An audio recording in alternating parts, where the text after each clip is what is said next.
Hello everyone, welcome to my academy channel. जैसा कि मैंने स्टार्ट किया चैप्टर जिसका नाम है न्यूरल कंट्रोल एंड कोऑर्डिनेशन। इसका एक लेक्चर कंप्लीट हो चुका है। हम लोग आज दूसरा लेक्चर स्टार्ट करने जा रहे हैं। दूसरे लेक्चर में क्या है, generation and conduction of the nerves impulse. ठीक है, इसको देखेंगे आज। और इसके अलावा हम लोग ये देखेंगे ट्रांसमिशन ऑफ द इम्पल्स। ठीक है, ये दो ही टॉपिक कवर करेंगे, बट बहुत अच्छे से करेंगे। ठीक है, क्योंकि दोनों टॉपिक बहुत ही ज़्यादा अच्छा है, क्योंकि अब तो चैप्टर का सब कुछ कट चुका है ना। आँखें हैं ना, कान है ना, कुछ है तो चैप्टर से क्वेश्चन जो भी पूछे जाएंगे यहीं से पूछे जाएंगे। तो उससे पहले मैं स्टार्ट करने से पहले यहाँ पे जो जनरेशन है या कंडक्शन ऑफ नर्व इम्पल्स है, उससे पहले मैं यहाँ पे खुद से नोट्स लेके आई हूँ, इसको समझाती हूँ, इसके बाद फिर आगे बढ़ते हैं। Generation of the nerve impulse. ठीक है, किस तरीके से जनरेशन होता है, होता क्या है, कैसे ये नर्व इम्पल्स काम करते हैं। यहाँ डेंड्राइट है, कोई स्टिमुलस दिया, यहाँ से इन्फॉर्मेशन आया। ठीक है, अब ये सेल बॉडी में गया और जो एक्सॉन है ये क्या करेगा, ये इन्फॉर्मेशन को आगे लेके जाएगा। किससे लेके जाएगा, सेल बॉडी से। तो अब यहाँ पे जो इन्फॉर्मेशन है इसको आगे और पहुँचाना है, तो क्या क्या होता है, आयंस का एक्सचेंज होता है यहाँ पे। तो हम लोग देखते हैं generation of the nerve impulse. ठीक है, ये क्या है, हमारा एक एक्सॉन है। ठीक है, ये हमारा एक एक्सॉन है। तो एक्सॉन है तो इसका मतलब जो एक्सॉन के ऊपर की जो लेयर होगी उसे क्या बोलेंगे, एक्सोलेमा बोलेंगे। उसे क्या बोलेंगे, एक्सोलेमा। और जो वहाँ पे साइटोप्लाज्म होगा एक्सॉन के अंदर, उसे हम क्या बोलेंगे, एक्सोप्लाज्म बोलेंगे। ठीक है, जो एक्सॉन है हमारा, ठीक है, अगर हम बात कर रहे हैं कि एक नॉर्मल एक रेस्टिंग स्टेज के बारे में बात करें, जब रेस्टिंग स्टेज है, जब कोई कंडक्शन नहीं हो रहा नर्व इम्पल्स का, उस समय क्या होता है, हमारा जो न्यूरॉन है ना वो कैसा पोलराइज्ड फॉर्म में है। ठीक है, जब कोई भी इम्पल्स का कंडक्शन नहीं हो रहा उस टाइम हमारा जो न्यूरॉन है वो कैसा पोलराइज्ड फॉर्म में है, रेस्टिंग स्टेट में। होता क्या है, देखें यहाँ पे ये जो एक्सॉन है उसके अंदर उसके बाहर कुछ चार्ज दिए गए हैं। ऊपर क्या है, पॉजिटिव चार्ज है। ठीक है, अंदर नेगेटिव चार्जेस है दोनों साइड। ठीक, नेगेटिव पॉजिटिव पॉजिटिव। ठीक, ऐसा क्यों है, पहले तो आप देखिए जो एक्स्ट्रा सेलुलर फ्लूइड है, जो सेल के अंदर जो फ्लूइड है, वहाँ पे आपको देखने को मिलेगा कि जो बाहर के जो सेल के फ्लूइड है वहाँ पे सोडियम आयन की कंसंट्रेशन बहुत ज़्यादा है as compare to potassium. Potassium ion भी प्रेजेंट है बट कम प्रेजेंट है। लेकिन हम बात करते हैं एक्सोप्लाज्म के अंदर, जो एक्सोप्लाज्म के अंदर की बात करेंगे तो यहाँ पे जो सोडियम है वो कम है, लेकिन पोटेशियम आयन की कंसंट्रेशन यहाँ पे ज़्यादा है। ठीक है, यहाँ पे आयन भरे पड़े हैं। ठीक है, जब रेस्टिंग, हम बोल सकते हैं जब रेस्टिंग स्टेज है, तो जो रेस्टिंग मेम्ब्रेन का पोटेंशियल है उस समय कितना है, -17 मिली वोल्ट है इस समय। ठीक है, उस समय भी हमारा रेस्टिंग स्टेज में भी हमारा जो एक्सॉन है वो क्या है, पोलराइज्ड है। मीन्स हमारा जो न्यूरॉन है वो पोलराइज्ड है, क्योंकि चार्ज प्रेजेंट है, बाहर पॉजिटिव चार्ज है, अंदर नेगेटिव। होता क्या है कि जब रेस्टिंग स्टेज है, जब रेस्टिंग फेज है, उस समय क्या होगा कि जो लीकी चैनल होंगे सोडियम आयन के, पोटेशियम आयन के ओपन होंगे। ठीक है, बाहर सबसे ज़्यादा क्या है, सोडियम है, अंदर क्या है, एक्सोप्लाज्म में पोटेशियम है। तो यहाँ क्या होगा, ज़्यादा से कम की तरफ जा रहे हैं। मीन्स यहाँ पे पैसिवली, यहाँ पे पैसिव ट्रांसपोर्टेशन होगा जहाँ एनर्जी खर्च नहीं होता है। ये क्या होता है, हायर कंसंट्रेशन से लोअर कंसंट्रेशन। सोडियम बाहर ज़्यादा है तो अब भाग भाग के अंदर आएगा। ठीक है, पोटेशियम अंदर कम है एक्सोप्लाज्म में, तो भाग के कहाँ जाएंगे, बाहर जाएंगे। किसके थ्रू जाएंगे, लीकी चैनल के थ्रू जाएंगे। ये लीक करने में हेल्प करता है। यहाँ पे कोई भी एटीपी वगैरह नहीं लगता, नो एटीपी यूज्ड। ठीक है, यहाँ पे कोई एटीपी नहीं लगता है। ठीक, अंदर सोडियम आ रहे हैं लेकिन उससे कई ज़्यादा बाहर क्या जा रहे हैं, पोटेशियम बाहर ज़्यादा जा रहे हैं। ठीक, इसके अलावा जो हमारा ये मेम्ब्रेन है वो बाहर से पॉजिटिव इसलिए है, एक पहला रीज़न ये हुआ कि जो यहाँ पे सोडियम है अंदर कम आ रहे, पोटेशियम ज़्यादा जा रहे हैं। दूसरा ये है कि अंदर क्या है, निगेटिवली चार्ज यहाँ पे प्रोटीन प्रेजेंट, जो हमारा निगेटिव चार्ज प्रोटीन है वो अंदर ही रहते हैं, वो बाहर नहीं जाते हैं। ठीक है, तो जिसकी वजह से अंदर क्या है, निगेटिव चार्ज है। यहाँ पे क्या होता है कि जो सोडियम पोटेशियम पंप है रेस्टिंग स्टेज में, जब सोडियम पोटेशियम एक्टिव पंप है, ठीक है, यहाँ पे क्या होता है, एटीपी का इस्तेमाल किया जाता है। यहाँ पे अब क्या होगा, सोडियम भाग के अंदर आ रहे हैं, पोटेशियम भाग के बाहर जा रहे हैं। तो अब क्या होगा, जब पोलराइजेशन होगा उस टाइम क्या होगा रेस्टिंग स्टेज में, कि यहाँ से 3 सोडियम के आयन बाहर जाएंगे तो 2 पोटेशियम के आयन अंदर आएंगे। ठीक है, यूजिंग 1 एटीपी, एक एटीपी इस्तेमाल करके 2 पोटेशियम क्या होंगे, अंदर की तरफ आएंगे, एक्स्ट्रा सेलुलर फ्लूइड से कहाँ आएंगे, एक्सोप्लाज्म में आएंगे। और जो 3 सोडियम के आयन हैं वो कहाँ जाएंगे, वे एक्सोप्लाज्म से होके कहाँ जाएंगे, अपने एक्स्ट्रा सेलुलर फ्लूइड में जाएंगे सेल के। ठीक है, फिर देखते हैं दूसरा, अब किस तरीके से कंडक्शन होता है। यहाँ पे कंडक्शन है। ठीक है, ये कंडक्शन में क्या होगा, पहले तो हम जानते हैं बाहर पॉजिटिव है, अंदर निगेटिव है। अब थ्रेशोल्ड स्टिमुलस दिया जाएगा, एक छोटा सा स्टिमुलस, जिससे क्या हो, जो हमारे नर्व्स के इम्पल्स हो वो जनरेट हो आगे कंडक्शन करने के लिए। ठीक, तो ये क्या है, एक मिनिमम वैल्यू है स्टिमुलस का, आप इसको लर्न करिए, नहीं तो मत करिए, एनसीईआरटी में नहीं दिया गया है। कितना है, -55 to 60 मिली वोल्ट है। ये ज़रूरी है, इसलिए ज़रूरी है कि अगर हम कोई स्टिमुलस दे रहे हैं किसी भी नर्व्स को तो वो आगे चल के एक्शन पोटेंशियल जनरेट करे, मीन्स कंडक्शन करे।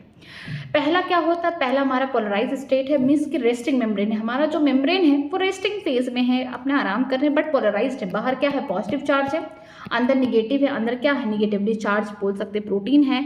बाहर क्या प्रेजेंट है, बाहर हम बोल सकते हैं सोडियम का कंसंट्रेशन ज़्यादा है, अंदर क्या है, पोटेशियम का कंसंट्रेशन ज़्यादा है। ये नॉर्मल कंडीशन है।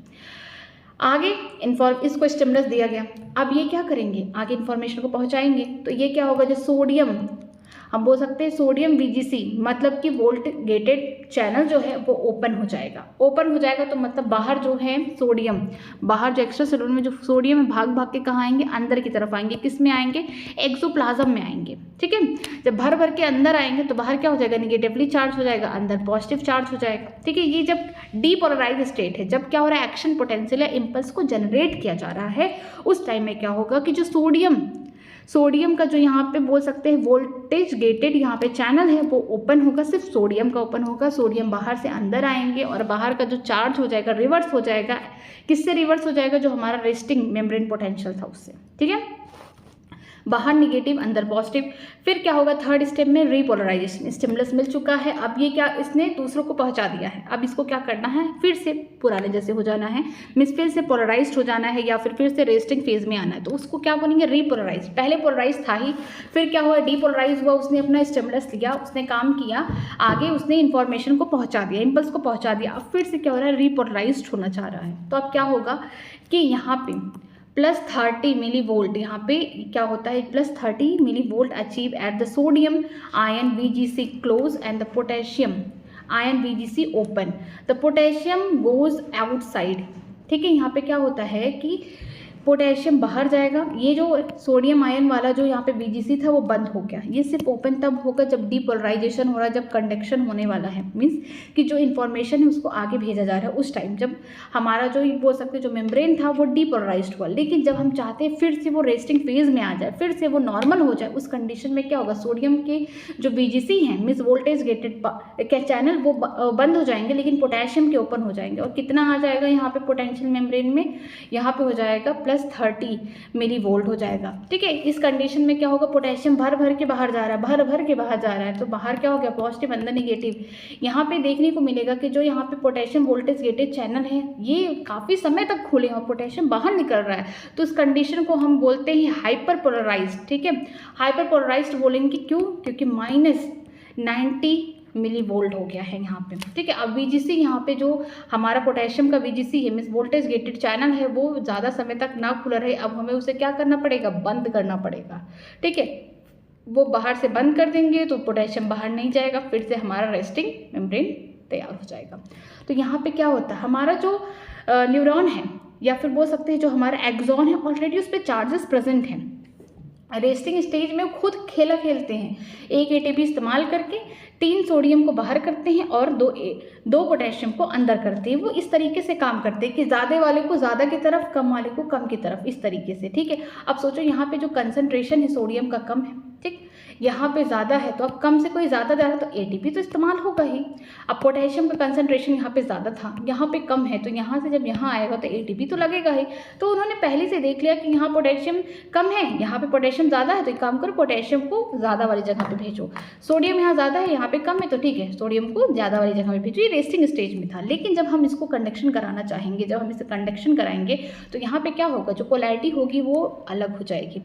ऊपर पॉजिटिव था, अंदर निगेटिव था। यहाँ पे क्या होगा, जब कोई किसी तरीके का स्टिमुलस दिया गया है, ठीक है, हम उसको बोलते हैं थ्रेशोल्ड स्टिमुलस। ठीक है, इस कंडीशन में क्या होगा, जो सोडियम आयन है, यहाँ पे बोल सकते हैं जो सोडियम आयन VGC हैं वो ओपन हो जाएंगे, जिसकी वजह से क्या होगा, ढेर सारे सोडियम के आयन अंदर की तरफ जाएंगे। इन्फ्लक्स का मतलब होता है एक्सोप्लाज्म में घुस रहे हैं। ठीक है, घुसते उन्होंने कितना बना दिया पोटेंशियल, यहाँ पे +30 मिली वोल्ट बना दिया। पहले कितना था, -70 था, -70 से कम आए, +30 पे आए, मतलब कि बहुत ज़्यादा ही ये क्या हो गया, डीपोलराइज्ड हो गए। अब काम खत्म हो गया, स्टिमुलस मिल चुका है, इसने पूरा अपना काम आगे वाले बोल सकते न्यूरॉन को अपना ट्रांसमिट कर दिया है। तो अब फिर से ये चाहता है कि रीपोलराइज हो जाए, मीन्स फिर से वो नॉर्मल हो जाए। ठीक है।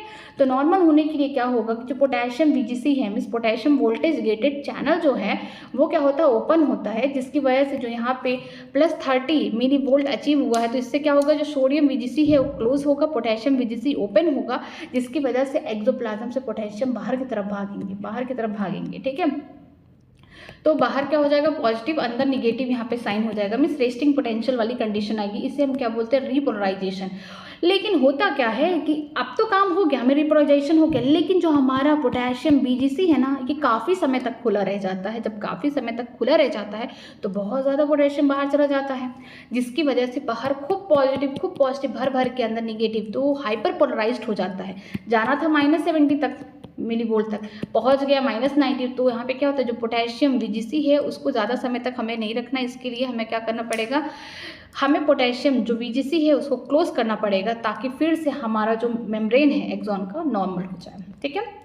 आगे देखते हैं, इस ग्राफ के थ्रू हम बोल सकते हैं कि नोट में अगेन द रेस्टिंग पोटेंशियल जो होता है -70 achieve by sodium potassium active pump, ठीक है। अब जब यहाँ पे हाइपर पोलराइज्ड हो चुका है, यहाँ पे पोटेशियम पंप खुला ही रह गया, हम बोल सकते हैं यहाँ पे पोटेशियम VGC खुला ही रह गया, ठीक है, ये खुला ही रह गया। तो बाहर तो उसने एक बार रिपोलराइजेशन में ला दिया था -70 वोल्ट, लेकिन वो खुला रह गया, तो और भी ज़्यादा यहाँ पे पोटेशियम बाहर की तरफ चलते गए, वो हाइपर पोलराइज्ड हो गया। हाइपर पोलराइज्ड का मतलब है कि अब माइनस बोल सकते हैं 90 मिली वोल्ट आ चुका है पोटेंशियल। तो अब इसको क्या करना है, इसे कम करके फिर से -70 तक लाना है। तो ये किसके थ्रू अचीव होता है, ये अचीव होता है सोडियम पोटेशियम एक्टिव पंप। ये क्या करता है, अगर सोडियम अंदर ज़्यादा है, पोटेशियम है, उसको निकाल के फेंकता है, ताकि जो मेम्ब्रेन है, रेस्टिंग मेम्ब्रेन है, उसका पोटेंशियल कितना हो जाए, -70 मिली वोल्ट हो जाए, ठीक है। ग्राफ के थ्रू बताया गया कि यहाँ पे वोल्टेज है, यहाँ पे टाइम जो है मिली सेकेंड में है, -90 -70 +30, ठीक है। यहाँ पे पहली बात तो -70 से चलते जो रेस्टिंग मेम्ब्रेन पोटेंशियल होता है, मींस पोलराइज स्टेट है, बाहर क्या है पॉजिटिव, अंदर क्या है निगेटिव, ठीक है। नॉर्मल कंडीशन में स्टिमुलस दिया गया तो पोलैरिटी क्या होगी, चेंज होगी। चेंज क्यों हो रही है, यहाँ पे स्टिमुलस दिया गया, बाहर पॉजिटिव था, निगेटिव से स्टिमुलस दिया गया। अब क्या होगा, जो सोडियम आयन वो यहाँ पे VGC होंगे, वो ओपन हो जाएंगे, सोडियम भर के अंदर आ रहा है, उस कंडीशन में क्या होगा, बाहर निगेटिव आयन हो जाएंगे प्लस अंदर पॉजिटिव आयन भर जाएंगे, ठीक है। चार्ज यहाँ पे इस तरीके से होगा। अब क्या होगा, अब काम खत्म हो गया, मीन्स कि अब डीपोलराइजेशन हो गया, पोटेंशियल कितना हो गया, +30 मिली वोल्ट हो गया। अब हम चाहते हैं रीपोलराइजेशन हो, फिर से नॉर्मल स्टेट में आ जाए। रीपोलराइजेशन के लिए क्या होता है कि यहाँ पे इस तरीके से निगेटिव पॉजिटिव इस तरीके से हुआ है। अब क्या होता है, यहाँ पे जो पोटेशियम आयन के VGC होंगे वो ओपन होंगे, वो क्या करेंगे, पोटेशियम को बाहर फेंकेंगे। जब पोटेशियम को बाहर फेंकेंगे उसकी वजह से बाहर पॉजिटिव होता जाएगा, अंदर निगेटिव होता हुआ जाएगा, ठीक है। आयंस यहाँ पे ये देखने को मिलेगा, ये -70 मिली वोल्ट तक तो आ चुका है, लेकिन ये ओपन ही रह जाता है। जो यहाँ पे पोटेशियम आयन VGC है ना, ये क्या होता है, ये ओपन ही रह जाता है, जिसकी वजह से ये जो पोटेशियम आगे की तरफ कितना चला जाता है, हम बोल सकते हैं -19 मिली वोल्ट। ये हाइपर पोलराइज्ड हो जाता है। बस इसी हाइपर पोलराइज्ड को कम करने के लिए सोडियम पोटेशियम एक्टिव पंप का इस्तेमाल किया जाता है, जिसकी वजह से नॉर्मल -70 मिली वोल्ट को लाया जाए। यही रेस्टिंग पोटेंशियल है, ठीक है। मीन्स यहाँ से गया सोडियम VGC ओपन हुआ, सोडियम आयन के VGC ओपन हुए, पोटेंशियल यहाँ पे जो पोटेंशियल हुआ कितना हुआ, +30 मिली वोल्ट हो चुका है। यहाँ पे हम बोल सकते हैं डीपोलराइजेशन हुआ। अब काम हो चुका है स्टिमुलस का, फिर से हम चाहते हैं नॉर्मल हो। हमें तो यहाँ तक जाना था -70 तक। और रीपोलराइजेशन में कौन ओपन होता है, यहाँ पे सोडियम के VGC बंद होते हैं, पोटेशियम के ओपन होते हैं VGC। वो क्या करते हैं, वो पोटेशियम को एक्सोप्लाज्म से निकाल के बाहर जाते हैं। तो बाहर क्या हो जाएगा, फिर से पॉजिटिव हो जाएगा, अंदर निगेटिव। लेकिन ये जो पोटेशियम के VGC होते हैं ना, बंद नहीं होती, इनको बंद करना पड़ता है। और जब तक ये ओपन रहेंगे तब तक ये क्या करेंगे, पोटेंशियल को ला के रख देंगे कहाँ पर, -90 मिली वोल्ट तक ला के रख देंगे, जिसकी वजह से क्या होगा, हाइपर पोलराइज्ड हो जाएगा हमारा मेम्ब्रेन। तो फिर क्या होगा, यहाँ पे सोडियम पोटेशियम एक्टिव पंप निकाल के फिर से नॉर्मल करते हैं -17 वोल्ट को, ठीक है। फिर देखते हैं जो अनमाइलिनेटेड न्यूरॉन होते हैं, मीन्स कि ऐसे न्यूरॉन जिनके ऊपर यहाँ पे माइलिन की इस तरीके से सीध नहीं प्रेजेंट है, ठीक है। ये कैसे होते हैं, ये तो माइलेटेड थे। अनमाइलेटेड में क्या होगा, नॉर्मल होगा। उस कंडीशन में क्या होगा, देखिए ये एक मेम्ब्रेन है एक्सॉन की यहाँ पे मेम्ब्रेन है, पहले पॉजिटिव था, अंदर निगेटिव था, ठीक है। ये रेस्टिंग स्टेट है। तो यहाँ पे थ्रेशोल्ड स्टिमुलस दिया गया है, ठीक है। पहले वाले को ABC इस तरीके से किया गया, पहले वाले को दिया गया है। तो देखिए किस तरीके से आगे कंडक्शन होता है नर्व सिंपल का, ठीक है, किसमें, अनमाइलेटेड न्यूरॉन में। आगे यहाँ पे दिया गया, अब क्या होगा यहाँ पे देखिए सोडियम VGC ओपन होगा, वही जो अभी हमने पढ़ा, सोडियम VGC ओपन होगा तो ऊपर निगेटिव हो जाएगा, अंदर पॉजिटिव। अब डीपोलराइज्ड हो गया है, अब अंदर देखिए यहाँ पे चार्ज क्या हो गया, पॉजिटिव ऊपर निगेटिव, यहाँ निगेटिव है तो यहाँ से यहाँ पॉजिटिव से निगेटिव, निगेटिव से यहाँ पे देखिए पॉजिटिव से निगेटिव, फिर पॉजिटिव से निगेटिव जा रहा है, तो यहाँ पे एक करंट का लूप बन रहा है, current loop is found here, ठीक है। तो अब क्या होगा, ये तो डीपोलराइज्ड है, ये तो रेस्टिंग मेम्ब्रेन है, ठीक है। अब क्या होगा, हम इसको फिर से नॉर्मल करना चाहते हैं, हम इसे चाहते हैं फिर से रेस्टिंग स्टेज में रिपोलराइज हो जाए, तो यहाँ पे हमें फिर से वही पोटेशियम का VGC ओपन करना पड़ेगा, फिर से हाइपरपोलराइज्ड होगा, फिर सोडियम पोटेशियम पंप क्या होंगे, ओपन होंगे, फिर सब सारा पोटेंशियल मेंटेन करेंगे। लेकिन यहाँ पे जब करंट वाला लूप बना तो अब ये वाला जो मेम्ब्रेन है ना, ये क्या हो गया है, ये बोल सकते हैं डीपोलराइज्ड हो गया है। आप यहाँ देखेंगे फिर इनका सोडियम आयन जो है, सोडियम आयन का VGC ओपन होगा, अंदर सोडियम आएंगे, डीपोलराइज्ड हो गया यहाँ पे, फिर इसके बाद ये चाहते हैं रिपोलराइज्ड होना, फिर इनके पोटेशियम यहाँ पे भी आपको देखिए लूप बनता हुआ दिखेगा, फिर ये आगे क्या होंगे, ये डीपोलराइज्ड होंगे, ये रिपोलराइज्ड होंगे, आगे और न्यूरॉन होंगे, इस तरीके से होता रहेगा। तो यहाँ पे बोला गया कि चेंज इन पोटेंशियल अक्रॉस ए, यहाँ पे जो भी चेंज हो रहा है पोटेंशियल अक्रॉस ए, एक्ट ये स्टिमुलस एक्ट कर रहा है किसके लिए, बी के लिए, कि ये क्या हो जाए डीपोलराइज्ड, और बी वाले क्या हो रहा है, ये आगे चल के सी के लिए क्या कर रहे हैं, स्टिमुलस प्रोवाइड कर रहे हैं, ठीक है, जो उसके नियरेस्ट साइड होगा, ठीक है। करंट फ्लो यहाँ पे हो रहा है, देखिए ए से बी, फिर देखिए बी से ए, इस तरीके से करंट फ्लो हो रहा है, यहाँ से यहाँ जाएंगे, बी से सी, फिर सी से ए, इस तरीके से होगा। एक तरफ यहाँ पे इसको बाहर से स्टिमुलस दिया गया, उसे हम बोलते हैं थ्रेशोल्ड स्टिमुलस, ठीक है, किस में दिया गया, अनमाइलिनेटेड, याद रखिएगा जो न्यूरॉन है उनमें, ठीक है, यहाँ पे स्टिमुलस दिया गया। और ये दूसरे वाले जो यहाँ पे बोल सकते हैं, जो दूसरे वाले इनके बगल में जस्ट बगल वाले जो यहाँ पे बोल सकते हैं रेस्टिंग पोटेंशियल है, इनके लिए क्या है स्टिमुलस, ये खुद हो रहे हैं, ठीक है, इनको डीपोलराइज्ड कर रहे हैं, इनके बगल वाले क्या कर रहे हैं, इनके लिए स्टिमुलस हो रहे हैं, इनको डीपोलराइज्ड कर रहे हैं। इस तरीके से इन्फॉर्मेशन को one by one step by step आगे की तरफ प्रोसीड कर रहे हैं। फिर आगे देखते हैं माइलेटेड न्यूरॉन, ठीक है, ऐसे न्यूरॉन जहाँ पे माइलिन की इस तरीके से सीट भरी हुई है, ठीक है, इस तरीके से बीच में गैप होगा, इसे बोलते हैं नोड्स ऑफ रेनिवर, ठीक है, यहाँ पे गैप है। यहाँ पे भी सेम कंडीशन है, बट याद रखिएगा जो माइलिन की सीट है ना, ये इंसुलेशन प्रोवाइड कर रही है, मीन्स यहाँ पे कंडक्शन नहीं होगा माइलिन की सीट में। ये क्या है, एक्सॉन है, बाहर क्या है पॉजिटिव पॉजिटिव रहेगा, अंदर निगेटिव निगेटिव रहेगा, ठीक है। लेकिन जो यहाँ पे माइलिन की इस तरीके से सीट है, माइलिनेटेड न्यूरॉन में बीच बीच में माइलिन की सीट होगी, इस तरीके से इस तरीके से इस तरीके से स्टिमुलस दिया गया, ठीक है, तो शॉर्ट स्टिमुलस दिया गया। यहाँ पे सोडियम आयन के VGC ओपन हो गए, अंदर आ रहे हैं, अंदर क्या हो जाएगा, चार्ज उल्टा हो जाएगा, अंदर निगेटिव था तो अंदर क्या हो जाएगा, पॉजिटिव हो जाएगा। लेकिन याद रखिएगा जो लूप बनेगा बस यहाँ से यहाँ, आगे यहाँ पे कंडक्शन नहीं होगा, क्योंकि जो माइलिन है, जो बोल सकते हैं माइलिन है, ये इंसुलेशन प्रोवाइड कर रहा है, ये फ्री कंडक्शन नहीं होने देगा, ठीक है। तो ये नोड्स ऑफ जो रेनिवर है ये कंडक्शन नहीं होने देंगे, तो यहाँ पे क्या होगा, यहाँ होगा कंडक्शन, फिर कूद यहाँ होगा, फिर यहाँ पे कूद के होगा, बीच बीच में नहीं हो पा रहा है कंडक्शन, ठीक है। तो इसीलिए इसे क्या बोलते हैं, जंपिंग कंडक्शन, या फिर क्या बोलेंगे, saltatory conduction occur only across the node of Ranvier to node of Ranvier, means यहाँ से यहाँ कूदा, यहाँ फिर कूदा यहाँ, इस तरीके से ये इस तरीके से क्या कर रहे हैं, इंसुलेशन प्रोवाइड कर रहे हैं, बीच से कूदा यहाँ, फिर यहाँ कूदा, फिर यहाँ से कूदा यहाँ, इस तरीके से क्या होगा, जंपिंग होगा, ठीक है। तो हम जानते हैं कि जो यहाँ पे कंडक्शन हो रहा है बहुत जल्दी हो रहा है, ठीक है, इसमें कंडक्शन जल्दी हो रहा है as compare to non myelinated या फिर अनमाइलेटेड, ठीक है। बस इतना ही पढ़ना है इसमें। तो चलिए स्टार्ट करते हैं इसको, हम लोग एक बार देख चुके हैं। अब इसमें एनसीईआरटी में क्या लिखा है, एनसीईआरटी में बहुत चीज़ें कंसाइज करके लिखा गया, थोड़ा समझने में दिक्कत होगा। चलिए देखते हैं। Generation and conduction of nerve impulse, किस तरीके से नर्व इम्पल को जनरेट किया जाता है और आगे कंडक्शन कराया जाता है। Neuron are excitable cell because their membrane are in polarise state. हाँ, हम तो जानते हैं कि न्यूरॉन कैसे एक्साइटेबल सेल एक्साइट हो जाते हैं, क्योंकि इनके पास डिफरेंट टाइप के आयंस प्रेजेंट होते हैं, ठीक है, जिसकी वजह से जो इनके मेम्ब्रेन होते हैं पोलराइज्ड होते हैं। देखिए रेस्टिंग की बात की गई, ये रेस्टिंग मेम्ब्रेन पोटेंशियल है, ठीक है। रेस्टिंग ही कंडीशन में क्या हो रहा है कि पोलराइज्ड है पहले से ही हमारे neuron. Do you know why the membrane of the neuron is polarised, क्या आप जानते हैं कि जो न्यूरॉन की जो मेम्ब्रेन है वो क्यों पोलराइज्ड होते हैं। डिफरेंट, अब उसका रीज़न दिया गया है कि different type of ion channel are present on the neural membrane. इसका आंसर ये है कि जो हमारा न्यूरॉन है इसलिए पोलराइज्ड होता है क्योंकि डिफरेंट टाइप के आयन के चैनल प्रेजेंट है। पोटेशियम के लीकी चैनल हो गए, सोडियम के हो गए, फिर पोटेशियम के हम बोल सकते हैं सोडियम पोटेशियम एक्टिव पंप हो गए। यहाँ पे डिफरेंट टाइप के यहाँ पे आयंस के लिए न्यूरल मेम्ब्रेन पे क्या होते हैं, खुद के यहाँ पे चैनल प्रेजेंट होते हैं। इसी वजह से हमारे जो न्यूरॉन के मेम्ब्रेन है वो कैसे होते हैं, पोलराइज्ड होते हैं इन रेस्टिंग फेज में। ठीक है, these ion channel are selectively permeable to different ion. ठीक है, ये जो यहाँ पे बोल सकते हैं जो आयन के चैनल्स हैं ये क्या है, बड़ी सेलेक्टिवली परमेबल। अगर पोटेशियम के लीकी चैनल है तो पोटेशियम ही जाएंगे, सोडियम नहीं जाएंगे।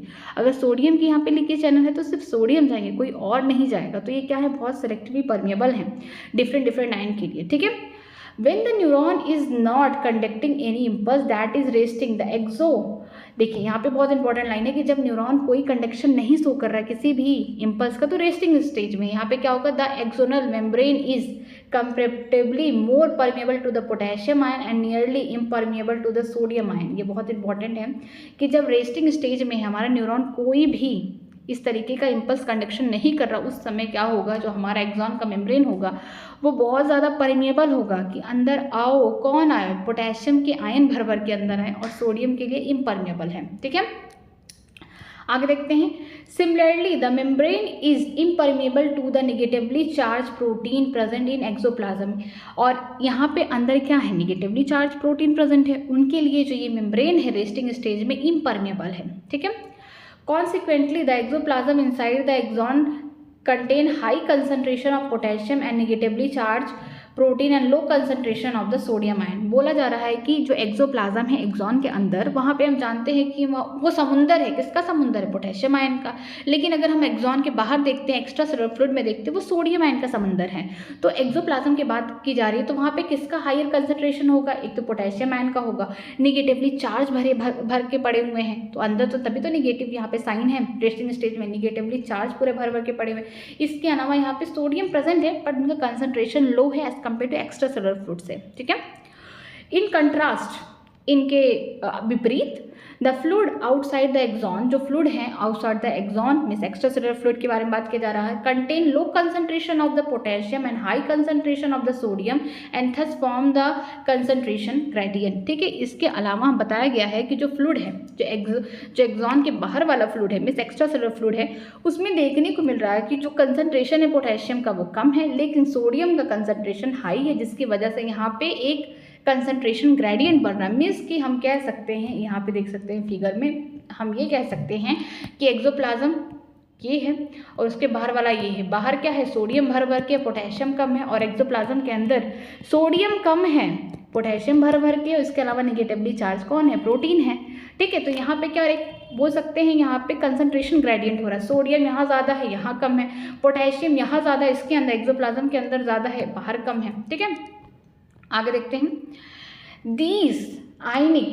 These ionic gradient across the resting membrane are maintained by, जो ये ionic gradient है resting membrane में, इसे कैसे मेंटेन किया जाता है, by active transport। active transport का मतलब ATP का खर्चा। ठीक है, by active transport of the ion by sodium potassium pump which transport 3 sodium outside for the 2 potassium into the cell. ठीक है, यहाँ पे क्या होता है कि जब यहाँ पे देखा गया कि बाहर भर के क्या है, सोडियम भरे हैं, अंदर भर के पोटेशियम है, तो बर्दाश्त नहीं हुआ, तो कहा गया कि अब जो यहाँ पे जो सोडियम पोटेशियम पंप है ना, अब एक काम करें कि सोडियम को बाहर फेंक दें और पोटेशियम को अंदर ले लें ताकि जो कंसंट्रेशन ग्रेडियंट है वो मेंटेन हो जाए। ठीक है, तो क्या किया जाएगा कि जो यहाँ पे एक ATP का इस्तेमाल किया जाता है, एक ATP के इस्तेमाल से हम बोल सकते हैं 2 पोटेशियम को बाहर से क्या किया जाता है, अंदर लाया जाता है, 2 पोटेशियम को बाहर से अंदर लाया जाता है और 3 सोडियम को अंदर से बाहर फेंका जा रहा है। मीन्स के एक्सोप्लाज्म से एक्स्ट्रा सेलुलर फ्लूइड में 3 यहाँ पे सोडियम को फेंका जा रहा है और हम बोल सकते हैं जो एक्स्ट्रा सेलुलर फ्लूइड है वहाँ से एक्सोप्लाज्म में किसको लाया जा रहा है, 2 पोटेशियम को लाया जा रहा है, एक ATP खर्चा करके। ये इंपॉर्टेंट डाटा है। ठीक है, आगे देखते हैं। एज अ रिजल्ट, अब क्या रिजल्ट होता है, the outer surface of the axonal membrane possess a positive charge while the inner surface, जो अंदर का सरफेस होगा, become negatively charge and therefore is polarised. होता कैसे है पोलराइज, देखिए बाहर क्या है, समंदर है, किसका समुंदर है? सोडियम का। पोटेशियम कम है, पोटेशियम भी है बट कम है। एक्सोप्लाज्म में समंदर है किसका? पोटेशियम का। सोडियम कम है, ठीक है। तो ये कंसंट्रेशन ग्रेडियंट यहाँ मेंटेन हुआ कि यहाँ पे हायर है सोडियम क्या है, यहाँ पे कम है, यहाँ पे पोटेशियम क्या है, हायर है, बाहर कम है। तो अब क्या किया गया, जो सोडियम पोटेशियम पंप है उनको ओपन किया गया, बोला गया तुमको 1 ATP हम दे रहे हैं, तुम एक काम करो कि सोडियम को बाहर फेंको और पोटेशियम जो बाहर है उसको अंदर लेके आओ, ठीक है। तो 1 ATP का इस्तेमाल करके क्या होता है, 3 सोडियम को बाहर फेंका जा रहा है। यहाँ देखिए ये सोडियम, ये बोल सकते हैं सोडियम पोटेशियम एक्टिव पंप है, ठीक है। यहाँ से फेंका जा रहा है और 2 पोटेशियम को अंदर लाया जा रहा है। जब ऐसा किया जा रहा है इस कंडीशन में क्या होता है, तब जाके बाहर पॉजिटिव चार्ज आता है, अंदर निगेटिव चार्ज आता है। फिर जाके हमारा जो मेम्ब्रेन है वो कैसा होता है, पोलराइज्ड हो जाता है। कब? रेस्टिंग फेज में, ठीक है। आगे देखते हैं the electrical potential difference, the electrical potential यहाँ पे difference across the resting plasma membrane is called as the resting potential, ठीक है। जो इलेक्ट्रिकल पोटेंशियल डिफरेंस है किसके अलोंग, रेस्टिंग प्लाज्मा मेम्ब्रेन के अलोंग, इसे हम क्या बोलते हैं, रेस्टिंग पोटेंशियल बोलते हैं। अब आगे देखते हैं यहाँ पे, अब हमें कंडक्शन कराना है। देखिए you might be curious to know about the mechanism of the generation of the impulse, यहाँ पे nerve impulse and the conduction along the axon, किस तरीके से यहाँ पे जनरेशन हो रहा है इम्पल्स का, कंडक्शन, और उसके बारे में देखते हैं। When stimulus is applied to the site A, जैसे इनका एक फिगर दिया गया है ए और बी, ठीक है। जब स्टिमुलस ए को दिया जा रहा, अभी कैसा हमारा रेस्टिंग फेज में, हम बोल सकते हैं ये हमारा रेस्टिंग स्टेज में है, ठीक है। इतने की बात की जाएगी, जो रेड वाला पार्ट है हम इतने की ही बात करेंगे। यहाँ पे देखिए बाहर क्या है, रेस्टिंग फेज में बाहर पॉजिटिव होता है, यहाँ पे स्टिमुलस दे दिया गया है, ठीक है। तो मैं यहाँ पे लिख सकती हूँ कि यहाँ पे स्टिमुलस दे दिया गया है सब कुछ, यहाँ पे stimulus applied, stimulus applied at A site पे स्टिमुलस दे दिया गया। उसके बाद तो हम जानते हैं जब स्टिमुलस दे दिया जाएगा तो जो इनके सोडियम VGC होंगे, ओपन होंगे, सोडियम अंदर भाग भाग के आएंगे, सब भाग भाग के आएंगे, ऊपर क्या हो जाएगा, निगेटिवली चार्ज, और अंदर क्या हो जाएगा, पॉजिटिव चार्ज हो जाएगा। अब देखते हैं पॉजिटिव से निगेटिव एक साइकिल बनेगा, पॉजिटिव से निगेटिव एक साइकिल बनेगा, मीन्स ये इलेक्ट्रिक का, हम बोल सकते हैं यहाँ पे करंट, इलेक्ट्रिक करंट का एक लूप बन रहा है, ठीक है। पॉजिटिव से निगेटिव करंट कहाँ जाता है, पॉजिटिव से निगेटिव, पॉजिटिव से निगेटिव, इस तरीके से एक लूप बन रहा है। तो यहाँ पे क्या होगा, ये तो स्टिमुलस इनको दिया गया, ये कैसे हो गए, डीपोलराइज्ड हो गए, ये कैसे हो गए, डीपोलराइज्ड हो गए हैं। इस कंडीशन में मैं यहाँ पे लिखती हूँ डायरेक्टली, ये कैसे हो गए हैं, डीपोलराइज्ड हो गए हैं, ठीक है। ये कैसे हो गए, डीपोलराइज्ड हो गए हैं, ये ए वाले, ठीक है। क्यों डीपोलराइज्ड हो गए, क्योंकि इनको स्टिमुलस दिया गया।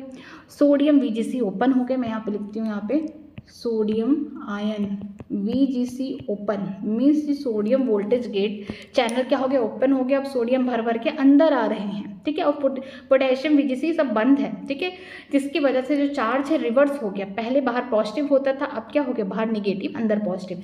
इसके कारण क्या हुआ कि जो उसके बगल वाले और जो मेम्ब्रेन है उनको भी स्टिमुलस अब मिलेगा। यहाँ देखिए इस वाले में अंदर पॉजिटिव, बाहर निगेटिव, ठीक है, इस तरीके का। अब ये पॉजिटिव से निगेटिव, फिर पॉजिटिव से निगेटिव, स्टिमुलस ए पे स्टिमुलस दिया गया बाहर से, अब ए वाला स्टिमुलस का काम करेगा किसके लिए, बी वाले के लिए, ठीक है। तो ये कैसे हो गए थे, ये हो गए थे डीपोलराइज्ड हो गए थे।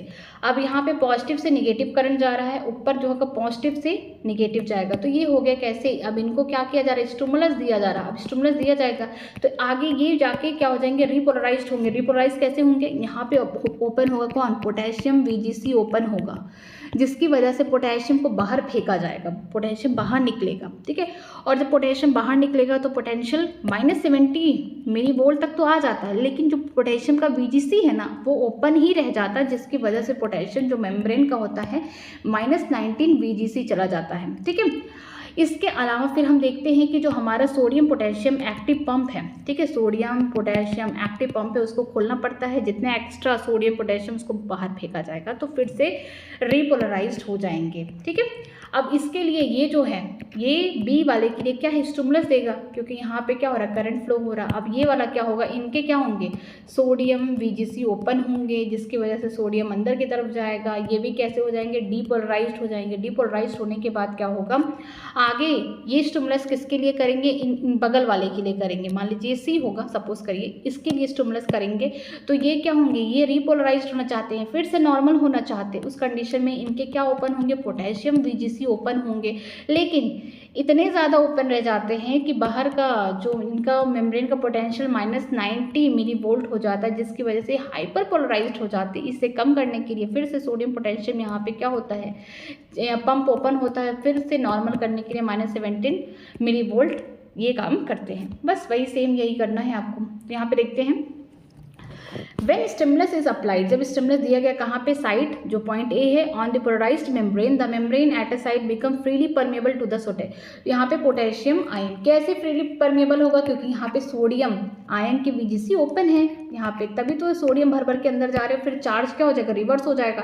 पहले बाहर पॉजिटिव था, अंदर निगेटिव था, तो अब क्या होगा, जब सोडियम अंदर आ रहा है तो बाहर क्या हो जाएगा, निगेटिव, अंदर पॉजिटिव। ओके, नेक्स्ट चलते हैं, यहाँ पे आगे क्या लिखा है, this led to the influx of the sodium ion follow by the reversal of the polarity at the side, that is the outer surface membrane become negatively charge and the inner side become positive charge. ठीक है, जब यहाँ पे sodium के VGC open होंगे तो sodium अंदर आएगा, तो बाहर पहले क्या होते थे, पॉजिटिव चार्ज, अंदर निगेटिव चार्ज, तो अब क्या हो जाएगा, रिवर्स हो जाएगा। जब सोडियम अंदर आएंगे तो यहाँ पे क्या होगा, रिवर्सल, मीन्स पोलैरिटी पहले से क्या हो जाएगी, रिवर्स हो जाएगी उस साइड में। अब बाहर क्या हो गया, निगेटिवली चार्ज हो गया और अंदर पॉजिटिव चार्ज फंस जाएंगे।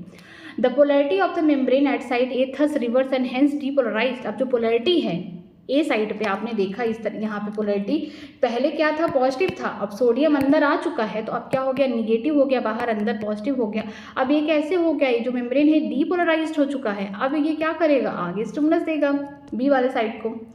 आगे देखते हैं यहाँ पे क्या दिया गया है, the electrical potential difference across the plasma membrane at side A is called the action potential. ठीक है, एक इलेक्ट्रिकल पोटेंशियल डिफरेंस आपको देखने को मिलेगा, मीन्स यहाँ पे लगेगा, देखिए पॉजिटिव से निगेटिव चार्ज आ रहा है, पॉजिटिव से निगेटिव, एक इलेक्ट्रिक लूप बन रहा है, इसी को कहा जा रहा है action potential. Okay, which in fact is term as the nerve impulse, इसी को कहा जाएगा आगे चल के nerve impulse at a sides immediately ahead. ठीक है, इसके बाद जो ए साइड है उसके जस्ट आगे, अहेड का मतलब जस्ट आगे जो साइड है एक्सॉन का, वो कौन है, बी साइड है। यहाँ देखिए ये कौन है, बी साइड है। ए में हुआ गड़बड़ी, मीन्स स्टिमुलस मिला, ये डीपोलराइज्ड हुआ। अब आपको यहाँ पे एक चीज़ देखने को मिल रहा है कि एक इलेक्ट्रिक लूप बन रहा है, करंट जैसे फ्लो करता है ऐसे लूप, पॉजिटिव से निगेटिव, पॉजिटिव से निगेटिव, इस तरीके से एक लूप बन रहा है। इसी को एक्शन पोटेंशियल कहा जा रहा है, या इसी को यहाँ पे बोलते हैं नर्व इम्पल कहा जा रहा है। ठीक है, अब जो ए साइड के आगे कौन है, बी साइड है, उसके बारे में बात की जा रही है। देखिए आगे यहाँ पे लिखा है, at this side immediately ahead the axon the side B have positive charge on the outer surface and negative on the inner side. यहाँ पे देखते हैं क्या देखने को मिलेगा, यहाँ पे as the result of the current flow in the inner surface from A to B on the outer surface current from B to A to complete the circuit of the current flow, hence the polarity at the site is reversed and the action potential generated at site B। देखें यहाँ पे कि जो यहाँ पे बाहर देखेंगे, यहाँ पे निगेटिव है ए में, और बी में क्या है, पॉजिटिव है, अंदर क्या है, पॉजिटिव है, अंदर बी के पास क्या है, निगेटिव है। तो अब क्या होगा, इस तरीके से यहाँ पे आपको एक पोटेंशियल डिफरेंस देखने को मिल रहा है, जिसकी वजह से यहाँ पे इलेक्ट्रिक करंट, यहाँ पे एक लूप बन रहा है, और यहाँ पे जो बोल सकते हैं ये तो डीपोलराइज्ड हुआ था, अब यहाँ पे स्टिमुलस इसको मिलेगा तो फिर से रीपोलराइज्ड हो जाएगा, तो इसकी जो पोलैरिटी थी फिर से अपोजिट हो जाएगी। जो बाहर निगेटिव घूम रहा था अब बाहर पॉजिटिव हो जाएगा, अंदर क्या हो जाएगा, निगेटिव हो जाएगा। थस, अब आगे बोला गया है, थस द इम्पल्स या action potential generated at A side arrive at B. ठीक है, इसी तरीके से जो ए साइड पे बाहर से स्टिमुलस दिया गया है, अब वो बी साइड तक किस तरीके से पहुंचा रहा है, उसने क्या किया है, उसने जो भी यहाँ पे अपने आप को डीपोलराइज्ड किया, तो चार्ज अपोजिट हो गए। पहले कैसे थे चार्ज, ए साइड पे बाहर बोल सकते पॉजिटिव, अंदर निगेटिव था, लेकिन जैसे स्टिमुलस दिया सोडियम भर भर के अंदर आ रहे हैं, VGC उसका ओपन हो गया, तो बाहर क्या हो गया, बाहर निगेटिव, अंदर पॉजिटिव। बी साइड एकदम शांत है, वो तो देख रहा है अच्छा ये हो रहा है, लेकिन उसको क्या पता कि वो भी आगे यही करने वाला है। ठीक है, तो ये क्या हो गया, डीपोलराइज्ड हो गया हमारा ए साइड।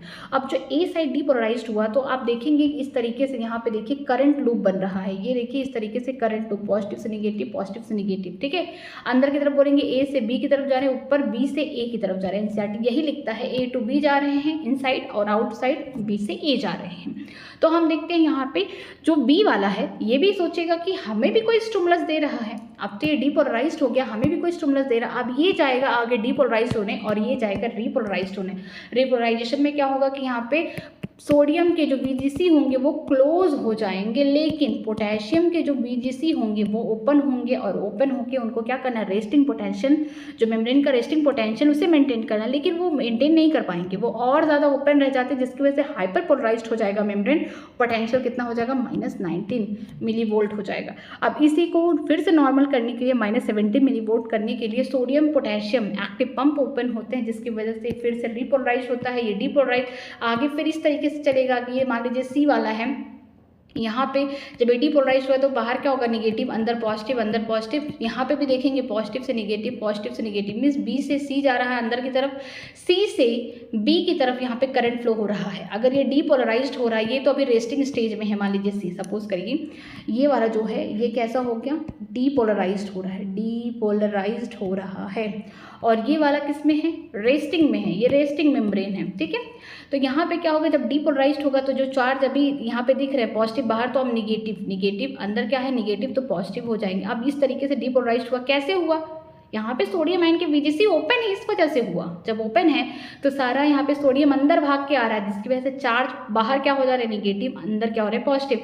अब इस तरीके से हो गया, तो अब यहाँ देखेंगे पॉजिटिव से निगेटिव, यहाँ पे निगेटिव है, तो यहाँ पे जो करंट जैसा लूप बन रहा है, मीन्स अंदर की तरफ B से C जा रहे हैं, बाहर की तरफ C से B जा रहे हैं। अब क्या होगा, इसको भी एक स्टिमुलस मिल गया, ठीक है। अब ये वाला जो होगा, ये वाला B वाला जो मेम्ब्रेन होगा, फिर से रीपोलराइज होने के लिए अपने सोडियम VGC को बंद करेगा, पोटेशियम आयन के जो VGC उनको ओपन करेगा, फिर ये रीपोलराइज होगा, ये अपने सोडियम के VGC को ओपन करेंगे, इनको डीपोलराइज। इसी तरीके से इम्पल्स कंडक्शन होता है। आगे देखते हैं, the sequence is repeated along the length of the axon and consequently the impulse is conducted. यही सीक्वेंस अपनाया जाता है, जैसे यहाँ पे A से B बताया गया, मैं एक और बता दी, B से C बता दी, ठीक है। इसी तरीके से पूरा एक्सॉन का जो लेंथ है, इसी तरीके से इम्पल्स को आगे स्टेप बाय स्टेप भगाया जाता है, ठीक है। The rise in stimulus induce the permeability of the sodium ion is extremely short life, ठीक है। जो यहाँ पे स्टिमुलस दिया गया है, ठीक है, यहाँ पे जो परमिलिटी होती है सोडियम आयन की एक्सट्रीमली शॉर्ट होती है। किससे हो रहा है, सोडियम आयन VGC से हो रहा है। It is quickly followed by the rise in the potassium ion, ठीक है। ये क्विकली फिर से क्या करते हैं, इनको फिर से रेस्टिंग मेम्ब्रेन बनाना है, तो ये क्या करते हैं, क्विकली जितने भी पोटेशियम आयन है उनके लिए परमिलिटी शो करते हैं। Within the fraction of second, मतलब कुछ ही सेकेंड लगते हैं, fraction of second, potassium diffuse outside the membrane and restore the resting potential of the membrane at the site of the excitation, and the fiber become once more responsive to the further stimulation। बोला गया है कि sodium के जो ion are हैं, sodium के VGC से, VGC का मतलब है वोल्टेज गेटेड चैनल, ठीक है। जब यहाँ पे डिपोलराइजेशन हो रहा है, यहाँ पे जब भी सोडियम के VGC ओपन है, जब यहाँ पे डिपोलराइजेशन हो रहा है, तो यहाँ पे ऐसा नहीं कि सोडियम भरते जाएंगे, पर शॉर्ट टाइम के लिए, मतलब शॉर्ट टाइम के लिए ओपन होंगे सोडियम के VGC, ठीक है। और ये क्या हो गया, डिपोलराइज्ड हो गया ये वाला पार्ट। अब ये डिपोलराइज्ड हो गया, तो अब इसे रिपोलराइज्ड होने के लिए क्या करना पड़ेगा, पोटेशियम की VGC ओपन करना पड़ेगा, सोडियम की VGC को बंद करना पड़ेगा, जिसकी वजह से पोटेशियम बाहर निकलेगा। तो अब ये जो वाला मेम्ब्रेन होगा वो क्या हो जाएगा, पोलराइज्ड हो जाएगा, रिपोलराइज्ड हो जाएगा, ठीक है। क्योंकि देखें यहाँ पे इसको स्टिमुलस मिला, इसने स्टिमुलस लिया, ये रेस्टिंग फेज में है, बाहर क्या है, पॉजिटिव, अंदर निगेटिव, इस तरीके का कंडीशन पहले था। स्टिमुलस मिला तो इसके जो सोडियम के आयन के VGC है ओपन हो गए, सोडियम अंदर भर के आ रहा है, ठीक है। थोड़े समय के लिए ऐसा होता है, कुछ ही फ्रैक्शन ऑफ सेकेंड के लिए होता है। क्या करेगा, अंदर का जो पोलैरिटी होगा, बाहर का पोलैरिटी, दोनों रिवर्स हो जाएंगे। अंदर पहले क्या होता था, निगेटिव, ठीक है, रेस्टिंग फेज में, बाहर क्या होता था, पॉजिटिव। तो अब क्या होगा, उल्टा होगा, बाहर निगेटिव हो गया, अंदर पॉजिटिव। अब अंदर पॉजिटिव है तो इधर देखेंगे तो यहाँ पे एक लूप बन रहा है, अंदर की तरफ देखेंगे A से B, बाहर की तरफ देखेंगे A से B, बाहर की तरफ देखेंगे B से A बन रहा है, ठीक है। तो यहाँ पे एक लूप बन रहा है। तो अब ये क्या हो गए हैं, डीपोलराइज्ड हो गए हैं। अब इसी को खत्म करने के लिए पोटेशियम के VGC तुरंत ओपन होते हैं, क्योंकि सोडियम को ज़्यादा परमेबल नहीं कर सकते हैं मेम्ब्रेन, ठीक है। तो अब क्या होगा, सोडियम का ये VGC जो है बंद हो गया, अब पोटेशियम के ओपन हो गए। अब इनको क्या करना है, पोटेशियम भर के ये परमेबल है, इसको निकालेंगे तो बाहर क्या हो जाएगा, चार्ज फिर से मेंटेन करने के लिए बाहर पॉजिटिव, अंदर निगेटिव हो जाएगा।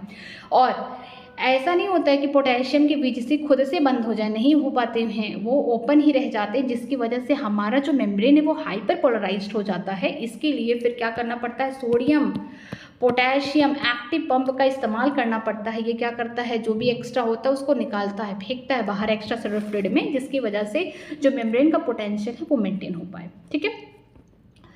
अब देखिए यहाँ पे ये मान लीजिए ए वाला था, ये तो रीपोलराइज्ड हो गया। अब बी वाले को स्टिमुलस मिला है, बी वाला जो कोई स्टिमुलस मिला है तो यहाँ पे क्या होगा, जो बी वाला होगा वो क्या होगा, डीपोलराइज्ड होगा।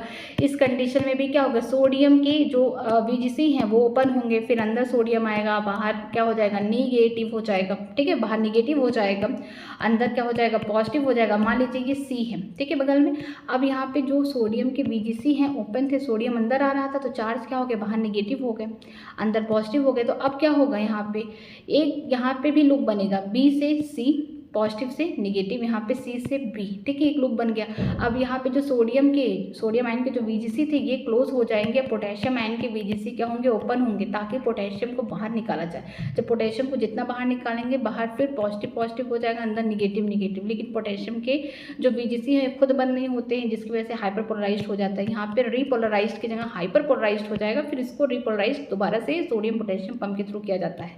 लेकिन अगर हम बात करते हैं आगे जो सी वाला था, अब ये कैसा हो गया, डीपोलराइज्ड हो गया है। मीन्स इसके अब कौन खुलेंगे, सोडियम आयन के VGC इसके ओपन होंगे, जिसकी वजह से यहाँ पे सोडियम अंदर आएगा, और जब अंदर आएगा तो बाहर क्या होगा, निगेटिव हो जाएगा चार्ज, अंदर पॉजिटिव हो जाएगा। जब अंदर पॉजिटिव, इधर यहाँ पे अपोजिट है, ये तो रेस्टिंग वाले फेज में है, तो यहाँ से पॉजिटिव से निगेटिव, मीन्स हम बोलते हैं सी से ये डी मान लेते हैं डी, और यहाँ पॉजिटिव से निगेटिव जाएगा, मीन्स डी से हम बोल सकते हैं ये सी हो गया। ठीक है, तो यहाँ पे करंट की तरह लूप बनेगा, एक्शन पोटेंशियल होगा, इसको एक स्टिमुलस मिलेगा। ये क्या होंगे, रिपोलराइज्ड होंगे, फिर से इनके VGC सोडियम के बंद होंगे, पोटेशियम के ओपन होंगे, ये क्या होंगे, डीपोलराइज्ड होंगे। इसी तरीके से धीरे धीरे पूरे एग्जॉन के लेंथ में इसी तरीके से धीरे धीरे क्या होगा, इंफॉर्मेशन या इम्पल्स को आगे बढ़ाया जाएगा। ठीक है, आगे देखते हैं, छोटा सा टॉपिक है जिसका नाम है ट्रांसमिशन ऑफ इम्पल्स। ठीक है, बहुत इजी है क्योंकि हम पहले से पढ़ चुके हैं क्या, न्यूरोमस्कुलर जंक्शन। न्यूरोमस्कुलर जंक्शन में क्या था कि CNS से मोटर न्यूरॉन इन्फॉर्मेशन लेके आ रहा था। हम लोग इस तरीके से बना रहे थे, क्या बना रहे थे हम लोग, सिनेप्टिक नोब बना रहे थे। इनके पास छोटे छोटे सिनेप्टिक वेसल थे। जब calcium voltage gated channel open होता था, कैल्शियम अंदर जाता था, और ये जो सिनेप्टिक वेसाइकल है फट जाते थे। इनमें क्या होता था, एसिटाइलकोलिन होता था न्यूरोट्रांसमीटर, यहाँ था मसल। ठीक है, इन दोनों के बीच का जो जंक्शन, इसे बोलते थे NMJ, न्यूरोमस्कुलर जंक्शन, या फिर मोटर एंडेड प्लेट बोलते थे। जब ये सिनेप्टिक वेसल फट जाता था तो इसमें से न्यूरोट्रांसमीटर निकल के अपने प्यारे रिसेप्टर के पास पहुंच जाते थे, जो मसल के बोल सकते सार्कोलेमा, मीन्स मसल के प्लाज्मा मेम्ब्रेन पे प्रेजेंट था। ठीक है, उससे बाइंड करता था, इनको एक्शन पोटेंशियल देता था कि अब कॉन्ट्रैक्शन का टाइम आ गया है। ये सब हम लोग पहले पढ़ चुके हैं। अब हम लोग यहाँ पढ़ेंगे दो न्यूरॉन के बीच में किस तरीके से यहाँ पे क्या हो रहा है, इन्फॉर्मेशन जा रहा है, किसके थ्रू, न्यूरोट्रांसमीटर के थ्रू जा रहा है। ठीक है, इसे हम बोलते हैं साइनेप्स। उनके बीच का गैप को, जैसे यहाँ था न्यूरॉन और मसल के बीच का जो गैप था उसको क्या बोलते हैं, NMJ, मीन्स न्यूरोमस्कुलर जंक्शन बोलते थे। यहाँ पे दो न्यूरॉन के बीच का जो गैप था उसे साइनेप्स बोलेंगे। Very easy. ठीक है, मैं एक यहाँ पे कार्टून डायग्राम बना रही हूँ न्यूरॉन का। ये देखिए, इस तरीके से मान लीजिए सेल बॉडी है, यहाँ पे डेंड्राइट इस तरीके से निकला हुआ है, ये कौन है, एक्सॉन है। ठीक है, कार्टून डायग्राम है। ठीक, और यहाँ पे छोटे छोटे यहाँ पे सिनेप्टिक नोब है। ठीक है, फिर यहाँ पे देखिए जस्ट इसके बगल में इस तरीके से डेंड्राइट निकले हुए हैं, ये देखिए ये। फिर यहाँ पे क्या है, ये एक्सॉन हो गया सेल बॉडी के बाद। फिर यहाँ पे सिनेप्टिक नोब, यहाँ पे टर्मिनल एंड है। ये कार्टून डायग्राम है, not taking serious. Okay, cartoon diagram है ये। मैं इसको रिप्रेजेंट करती हूँ एक्सॉन। ठीक, ये हो गया डेंड्राइट, ये हो गया सेल बॉडी। भी समझ जाना, मैं एक ही में बताऊंगी सब कुछ, सेल बॉडी। और लास्ट क्या है, ये मैं यहाँ पे बताती हूँ इसको। लास्ट इसको क्या बोलते हैं, ये है सिनेप्टिक नोब। ठीक, यहाँ पे मैं लिख दे रही हूँ एक्सॉन टर्मिनल, एक्सॉन टर्मिनल। ठीक है, बस। अब यही जो सिनेप्टिक नोब है ना, देखिए यही जो सिनेप्टिक नोब है, ये देखिए इसमें छोटे छोटे छोटे छोटे क्या प्रेजेंट हैं, सिनेप्टिक वेसल। इसी को लिखेंगे सिनेप्टिक वेसल्स। यही सिनेप्टिक वेसल्स क्या है, इनमें भरे हैं, क्या भरे हैं, मैं यहाँ पे लिखती हूँ, इनमें फिल हैं। ये मान लीजिए सिनेप्टिक वेसल में क्या फिल है, इनमें फिल है न्यूरोट्रांसमीटर भरे पड़े हैं। ठीक है, अब क्या होगा, न्यूरोट्रांसमीटर को कहाँ जाना है, आगे तरफ जाना है। ये जो गैप है, ये जंक्शन है, इसको क्या बोलेंगे, इसको बोलेंगे हम लोग साइनेप्स। ठीक है, इसको साइनेप्स बोलेंगे। बस होता क्या है, देखिए यहाँ पे मैं कार्टून डायग्राम का मेरा यही बनाने का मतलब था। एक एक्सॉन यहाँ है तो दूसरा एक्सॉन उसके जस्ट नीचे है। ठीक है, यहाँ पे दो एक्सॉन के बीच में क्या हो रहा है, कंडक्शन हो रहा है, या फिर हम बोल सकते हैं ट्रांसमिशन हो रहा है, किसका, इम्पल्स का।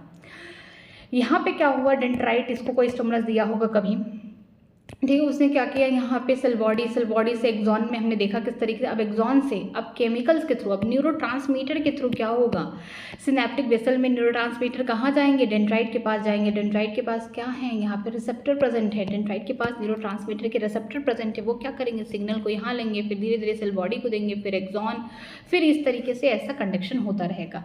दो एक्सॉन के बीच का जो यहाँ पे गैप है उसे क्या बोलेंगे, साइनेप्स बोलेंगे, जहाँ पे न्यूरोट्रांसमीटर खुल के आज़ादी से घूमते हैं। जैसे यहाँ पे देखिए ये क्या है, एक साइनेप्टिक नोब है, अब समझ में आएगा यहाँ पे, ठीक है, साइनेप्टिक नोब है यहाँ पे, ठीक। इसमें क्या है, इसमें भरे हैं छोटे छोटे साइनेप्टिक वेसल। अब साइनेप्टिक वेसल के अंदर क्या होंगे, न्यूरोट्रांसमीटर भरे हुए हैं। अब क्या होगा, कोई सिग्नल बाहर से आया, उधर से एक्सॉन से, कहाँ आया, एकदम एंड पे आया, कहाँ पे आया, सिनेप्टिक नोब के पास आया। तो अब क्या होगा, जो यहाँ पे हम बोल सकते हैं जो कैल्शियम आयन, ये बोल सकते हैं VGC है, कैल्शियम वोल्टेज गेटेड चैनल जो है ओपन हुआ। अब ये ओपन हुआ, उसने क्या किया, जो सिनेप्टिक वेसिकल हैं यहाँ पे उसको फोड़ दिया, उसको बोला कि तुम ब्लास्ट हो जाओ, ब्लास्ट ब्लास्ट ब्लास्ट। जब ब्लास्ट हुआ तो यहाँ पे देखिए छोटे छोटे इसमें से क्या बोलते हैं, न्यूरॉन, न्यूरोट्रांसमीटर, ठीक है, न्यूरॉन से ये न्यूरोट्रांसमीटर कहाँ निकल के दूसरे न्यूरॉन के पास गए। जो दूसरा न्यूरॉन होगा वो कहीं दूसरी जगह होगा, जस्ट उसके नीचे होगा, ठीक है। एक न्यूरॉन और दूसरे न्यूरॉन के बीच में गैप है, इस गैप को क्या बोलते हैं, यहाँ पे गैप को क्या बोलेंगे, इसे बोलते हैं साइनेप्स। और साइनेप्स किससे बना हुआ है, 3 चीज़ों से। देखिए पहला तो जो बोल सकते हैं जो प्री सिनेप्टिक मेम्ब्रेन है, जहाँ पे न्यूरोट्रांसमीटर प्रेजेंट है, मैं यहाँ पे लिखती हूँ, ये बहुत लोग भूल जाते हैं। जो प्री सिनेप्टिक मेम्ब्रेन है यहाँ पे क्या है, न्यूरो ट्रांसमीटर प्रेजेंट, ठीक है, यहाँ पे न्यूरोट्रांसमीटर प्रेजेंट है। लेकिन पोस्ट सिनेप्टिक मेम्ब्रेन के पास क्या है, रिसेप्टर, जो रिसेप्टर है, receptor of neuro transmitter is present, ठीक है। इसके रिसेप्टर कहाँ प्रेजेंट है, वो प्रेजेंट है कहाँ पे, यहाँ पे पोस्ट वाले सिनेप्टिक मेम्ब्रेन पे प्रेजेंट है, ठीक है। यहाँ पे देखिए ये एकदम आखिरी छोर है किसका, हमारे न्यूरॉन का। ये क्या है, सिनेप्टिक, यहाँ पे नोब बोलेंगे, एक्सॉन है, एक्सॉन का टर्मिनल है, इसे हम क्या बोलेंगे, सिनेप्टिक नोब। इसमें छोटे छोटे इस तरीके से वेसल पाए जाते हैं जिसे सिनेप्टिक वेसल बोलते हैं। इसके अंदर क्या है, ढेर सारे न्यूरोट्रांसमीटर है, और न्यूरोट्रांसमीटर में केमिकल होता है जो आगे चल के बाइंड करेगा, वो इम्पल्स को क्या करता है, इन्फॉर्मेशन को आगे भेजता है, समझ लीजिए, ठीक है। जो साइनेप्स होते हैं वो क्या होते हैं, प्री सिनेप्टिक मेम्ब्रेन, जो प्री सिनेप्टिक मेम्ब्रेन है जिसमें कौन प्रेजेंट है, न्यूरोट्रांसमीटर प्रेजेंट है। बीच में जो खाली जगह है इसमें क्या है, फ्लूइड भरा हुआ है, थोड़ी सा फ्लूइड भरा हुआ है, उसे क्या बोलते हैं, इस जगह को क्या बोलेंगे, जो गैप, इसे बोलेंगे सिनेप्टिक क्लिफ्ट, ठीक है। आगे चल के अगर हम बात करते हैं जो हमारा पोस्ट सिनेप्टिक मेम्ब्रेन है, जो पोस्ट सिनेप्टिक मेम्ब्रेन है उसके पास क्या है, रिसेप्टर प्रेजेंट है, किसके, न्यूरोट्रांसमीटर के। हम तो जान गए कि जो हमारा प्री सिनेप्टिक मेम्ब्रेन है वो कौन है, प्री सिनेप्टिक मेम्ब्रेन हमारा कौन है, ये हमारा बोल सकते हैं यहाँ पे नहीं लिखा है क्या, सिनेप्टिक हमारा नोब है, ठीक है। ये जो हमारा सिनेप्टिक नोब है, सिनेप्टिक नोब, ठीक है, जो सिनेप्टिक नोब है वो हमारा क्या है, प्री, मैं इसको साफ लिखती हूँ, काफ़ी गंदा हो गया। जो हमारा प्री सिनेप्टिक मेम्ब्रेन है उसका नाम मैं यहाँ लिखती हूँ, जो हमारा प्री सिनेप्टिक मेम्ब्रेन है ये, वो कौन है, वो कोई और नहीं, वो कौन है, सिनेप्टिक नोब है, ठीक है। आखिरी जो बल्ब लाइक स्ट्रक्चर था किसमें, न्यूरॉन में, ठीक है। अब पोस्ट सिनेप्टिक मेम्ब्रेन की बात करती कि कौन होगा, डेंड्राइट, ये इंपॉर्टेंट है, डेंड्राइट होगा, क्योंकि 2 न्यूरॉन के बीच में मैं यहाँ बनाई हूँ इसीलिए कार्टून डायग्राम, कि यहाँ पे जो ये छोटे छोटे बल्ब लाइक स्ट्रक्चर हैं ये कौन है, ये है सिनेप्टिक नोब। यहाँ से क्या भरे हैं, यहाँ पे भरे हैं न्यूरोट्रांसमीटर। अब आगे चल के यहाँ पे बोल सकते हैं यहाँ पे सिनेप्सिस हो रहा है, कौन कौन मिलेगा यहाँ पे, जो प्री सिनेप्टिक मेम्ब्रेन है जहाँ पे न्यूरोट्रांसमीटर प्रेजेंट है, बीच में सिनेप्टिक क्लिफ्ट है जहाँ पे फ्लूइड भरा हुआ है, जहाँ पे न्यूरोट्रांसमीटर बिखरेंगे जाएंगे, और यहाँ पे जो दूसरा न्यूरॉन है उसके डेंड्राइट के पास क्या है, रिसेप्टर है। तो ये डेंड्राइट क्या बनाएगा, पोस्ट सिनेप्टिक हमारा क्लिफ्ट बनाएगा, ठीक है, पोस्ट सिनेप्टिक मेम्ब्रेन बनाएगा आगे चल के। इस तरीके से फिर आगे इन्फॉर्मेशन जाएगा, ठीक है। जब डेंड्राइट के पास इन्फॉर्मेशन आ जाएगा तो डेंड्राइट क्या करेगा, सेल बॉडी के पास भेजेगा, सेल बॉडी एक्सॉन, फिर वही कहानी। तो चलिए पढ़ते हैं एक बार, एनसीईआरटी में क्या दिया गया है, ट्रांसमिशन ऑफ इम्पल्स, किस तरीके से इम्पल्स का ट्रांसमिशन होता है, ठीक है। A nerve impulse is transmitted from one neuron to another through the junctions called synapse। ठीक है, देखिए क्या लिखा गया है कि एक न्यूरॉन से दूसरे न्यूरॉन, बहुत इंपॉर्टेंट है ये, एक न्यूरॉन से दूसरे न्यूरॉन के पास इम्पल्स को भेजा जा रहा है, उनके बीच के जंक्शन को क्या बोलते हैं, साइनेप्स। अब ये इंपॉर्टेंट है कि साइनेप्स बनता कैसे, ये देखिए बहुत इंपॉर्टेंट है। यहाँ एनसीईआरटी बोला है कि साइनेप्स में 3 चीज़ें होती, पहला, दूसरा, तीसरा। प्री सिनेप्टिक मेम्ब्रेन, फिर बीच में जो फ्लूइड भरा है, ठीक है, खाली जगह, उसको सिनेप्टिक क्लिफ्ट बोलते हैं। फिर लास्टली कौन होता है, जहाँ पे न्यूरोट्रांसमीटर के रिसेप्टर प्रेजेंट डेंड्राइट पे, वो कौन है, पोस्ट सिनेप्टिक मेम्ब्रेन। ठीक है, ये करना है। अब आगे देखते हैं। The synapse is form by the membrane of pre synaptic neuron and post synaptic neuron which may or may not be separated by gap called the synaptic cleft. ठीक है, यहाँ पे बोला गया है कि जो साइनेप्स है ये किससे बनते हैं, जो प्री सिनेप्टिक न्यूरॉन है और पोस्ट सिनेप्टिक न्यूरॉन है, या तो बहुत पास हो उनके बीच में, ये बोल सकते हैं जो सिनेप्टिक क्लिफ्ट हमने देखा वो प्रेजेंट ही ना हो, अगर गैप प्रेजेंट है तो उसे हम क्या बोलेंगे, सिनेप्टिक क्लिफ्ट। मतलब कि ये देखिए यहाँ पे देखिए, ये देखिए ये कौन है, ये प्री सिनेप्टिक मेम्ब्रेन है, ये पोस्ट सिनेप्टिक मेम्ब्रेन है। अगर ये गैप प्रेजेंट है तो इसे क्या बोलेंगे, सिनेप्टिक क्लिफ्ट बोलेंगे। ठीक है, ये कब होगा, जब केमिकल के बीच में यहाँ पे कोऑर्डिनेशन केमिकल के थ्रू होगा। लेकिन जब इलेक्ट्रिकल कोऑर्डिनेशन होगा तो ये बहुत पास होंगे, बहुत पास होंगे। ठीक है, तो वहाँ पे जो सिनेप्टिक क्लिफ्ट है वो एब्सेंट भी हो सकता है। तो यही बोला गया है। देयर आर 2 टाइप, यहाँ पे बोला गया है there are 2 type of the synapse, यहाँ पे देखने को मिलेंगे, that is electrical synapse and the chemical synapse. ठीक है, यहाँ पे 2 टाइप के साइनेप्स देखने को मिलेंगे, जंक्शन देखने को मिलेंगे न्यूरॉन के बीच में। एक तो कौन होगा, इलेक्ट्रिकल, जो बहुत तेज जाएगा। दूसरा कौन होगा, केमिकल के थ्रू जाएगा, जैसे कि न्यूरोट्रांसमीटर। ठीक है, यहाँ पे देखते हैं एट द इलेक्ट्रिकल साइनेप्सिस। ठीक है, यहाँ पे डिफरेंस दिया गया है इलेक्ट्रिकल और केमिकल साइनेप्सिस में। अब इलेक्ट्रिकल के बारे में बताया गया है, the membrane of the pre and post synaptic neuron are very close proximity. मतलब कि जब इलेक्ट्रिकल वाला होगा साइनेप्स, मीन्स यहाँ पे कंडक्शन जो नर्व का इलेक्ट्रिकल वाले केस में होगा, तो वहाँ पे जो प्री और पोस्ट मेम्ब्रेन जो होंगे साइनेप्टिक मेम्ब्रेन, वो बड़े पास होंगे। तो इसका मतलब कि उनके पास सिनेप्टिक क्लिफ्ट जो था वो खाली जगह वो एब्सेंट होगा, सीधी सी बात है। Electrical current can flow directly from one neuron to another these synapses. ठीक है, जो इलेक्ट्रिकल करंट है वो बहुत डायरेक्टली फ्लो करेगा एक न्यूरॉन से दूसरे न्यूरॉन, किसके थ्रू, साइनेप्सिस के through. Transmission of the impulse across the electrical synapses is very similar to the impulse conduction along the single axon. ठीक है, जो ट्रांसमिशन हो रहा है एक इम्पल्स को जो ट्रांसमिट कर रहे हैं, कहाँ से, प्री सिनेप्टिक मेम्ब्रेन से पोस्ट सिनेप्टिक मेम्ब्रेन के पास, ये सिमिलर है, सेम जैसे हमने एक्सॉन में देखा है। Impulse transmission across the electrical synapses always faster than across the chemical synapses। Very important line कि जो भी इम्पल्स का ट्रांसमिशन किसके क्रॉस हो रहा है, इलेक्ट्रिकल साइनेप्सिस से, ये बहुत ज़्यादा फास्टर होगा as compare to the chemical synapses. ठीक है, electrical synapses are rare in our body या सिस्टम। ठीक है, जो हमारा सिस्टम है उसमें इलेक्ट्रिकल साइनेप्सिस क्या होते हैं, बहुत रेयर होते हैं, बहुत कम होते हैं। मोस्टली क्या होता है, केमिकल्स के थ्रू यहाँ पे साइनेप्सिस होते हैं। ठीक है, ट्रांसमिशन होता है इम्पल्स का। अब केमिकल के बारे में पढ़ते हैं। At a chemical synapsis the membrane of the pre and post synaptic neuron are separated by fluid space called synaptic cleft. देखिए यहाँ पे जो केमिकल साइनेप्सिस हो रहा है, यहाँ पे जो मेम्ब्रेन है pre and post synaptic neuron, ये सेपरेट है, किससे सेपरेट है, फ्लूइड फिल्ड स्पेस। इसी को हम क्या बोलते हैं, फ्लूइड फिल्ड स्पेस को इसी को बोलते हैं सिनेप्टिक क्लिफ्ट, और तीनों को मिला के साइनेप्स बोलते हैं। ठीक है, किस में बोलेंगे, जब केमिकल के द्वारा होगा। ठीक है, यहाँ पे कंडक्शन नर्व्स का, इम्पल्स का। ठीक है, do you know how the pre synaptic neuron transmit an impulse action potential across the synaptic cleft to the post synaptic neuron. The chemical called neurotransmitter are involved in the transmission of the impulse at the synapses। हाँ, हमें पहले से पता है कि जो हमारा ये बल्ब लाइक स्ट्रक्चर है एंड में, इसे क्या बोलते हैं, सिनेप्टिक नोड। वहाँ पे छोटे छोटे क्या प्रेजेंट है, यहाँ पे प्रेजेंट है सिनेप्टिक वेसल। जब बाहर से यहाँ पे इंफॉर्मेशन आया तो कैल्शियम VGC ओपन हो जाएंगे, कैल्शियम वोल्टेज चैनल जो ओपन हो जाएंगे, और क्या करेंगे, जो यहाँ पे सिनेप्टिक वेसल को बस्ट कर देंगे, फोड़ देंगे। और जो यहाँ पे न्यूरोट्रांसमीटर है, मान लीजिए न्यूरोट्रांसमीटर कौन कौन हो सकते हैं, बात कर सकते हैं EP, जो न्यूरोट्रांसमीटर उनको कौन कौन हो सकते हैं, देखिए मैं यहाँ पे लिखती हूँ। वो हो सकता है, पहला तो एसिटाइल कोलिन होगा फर्स्ट, दूसरा हो सकता है EP नेफ्रिन। ठीक है, थर्ड हो सकता है डोपामीन। ठीक है, डोपामीन। ठीक, ये सब हो सकते हैं, ठीक है, न्यूरोट्रांसमीटर की तरह काम कर सकते हैं।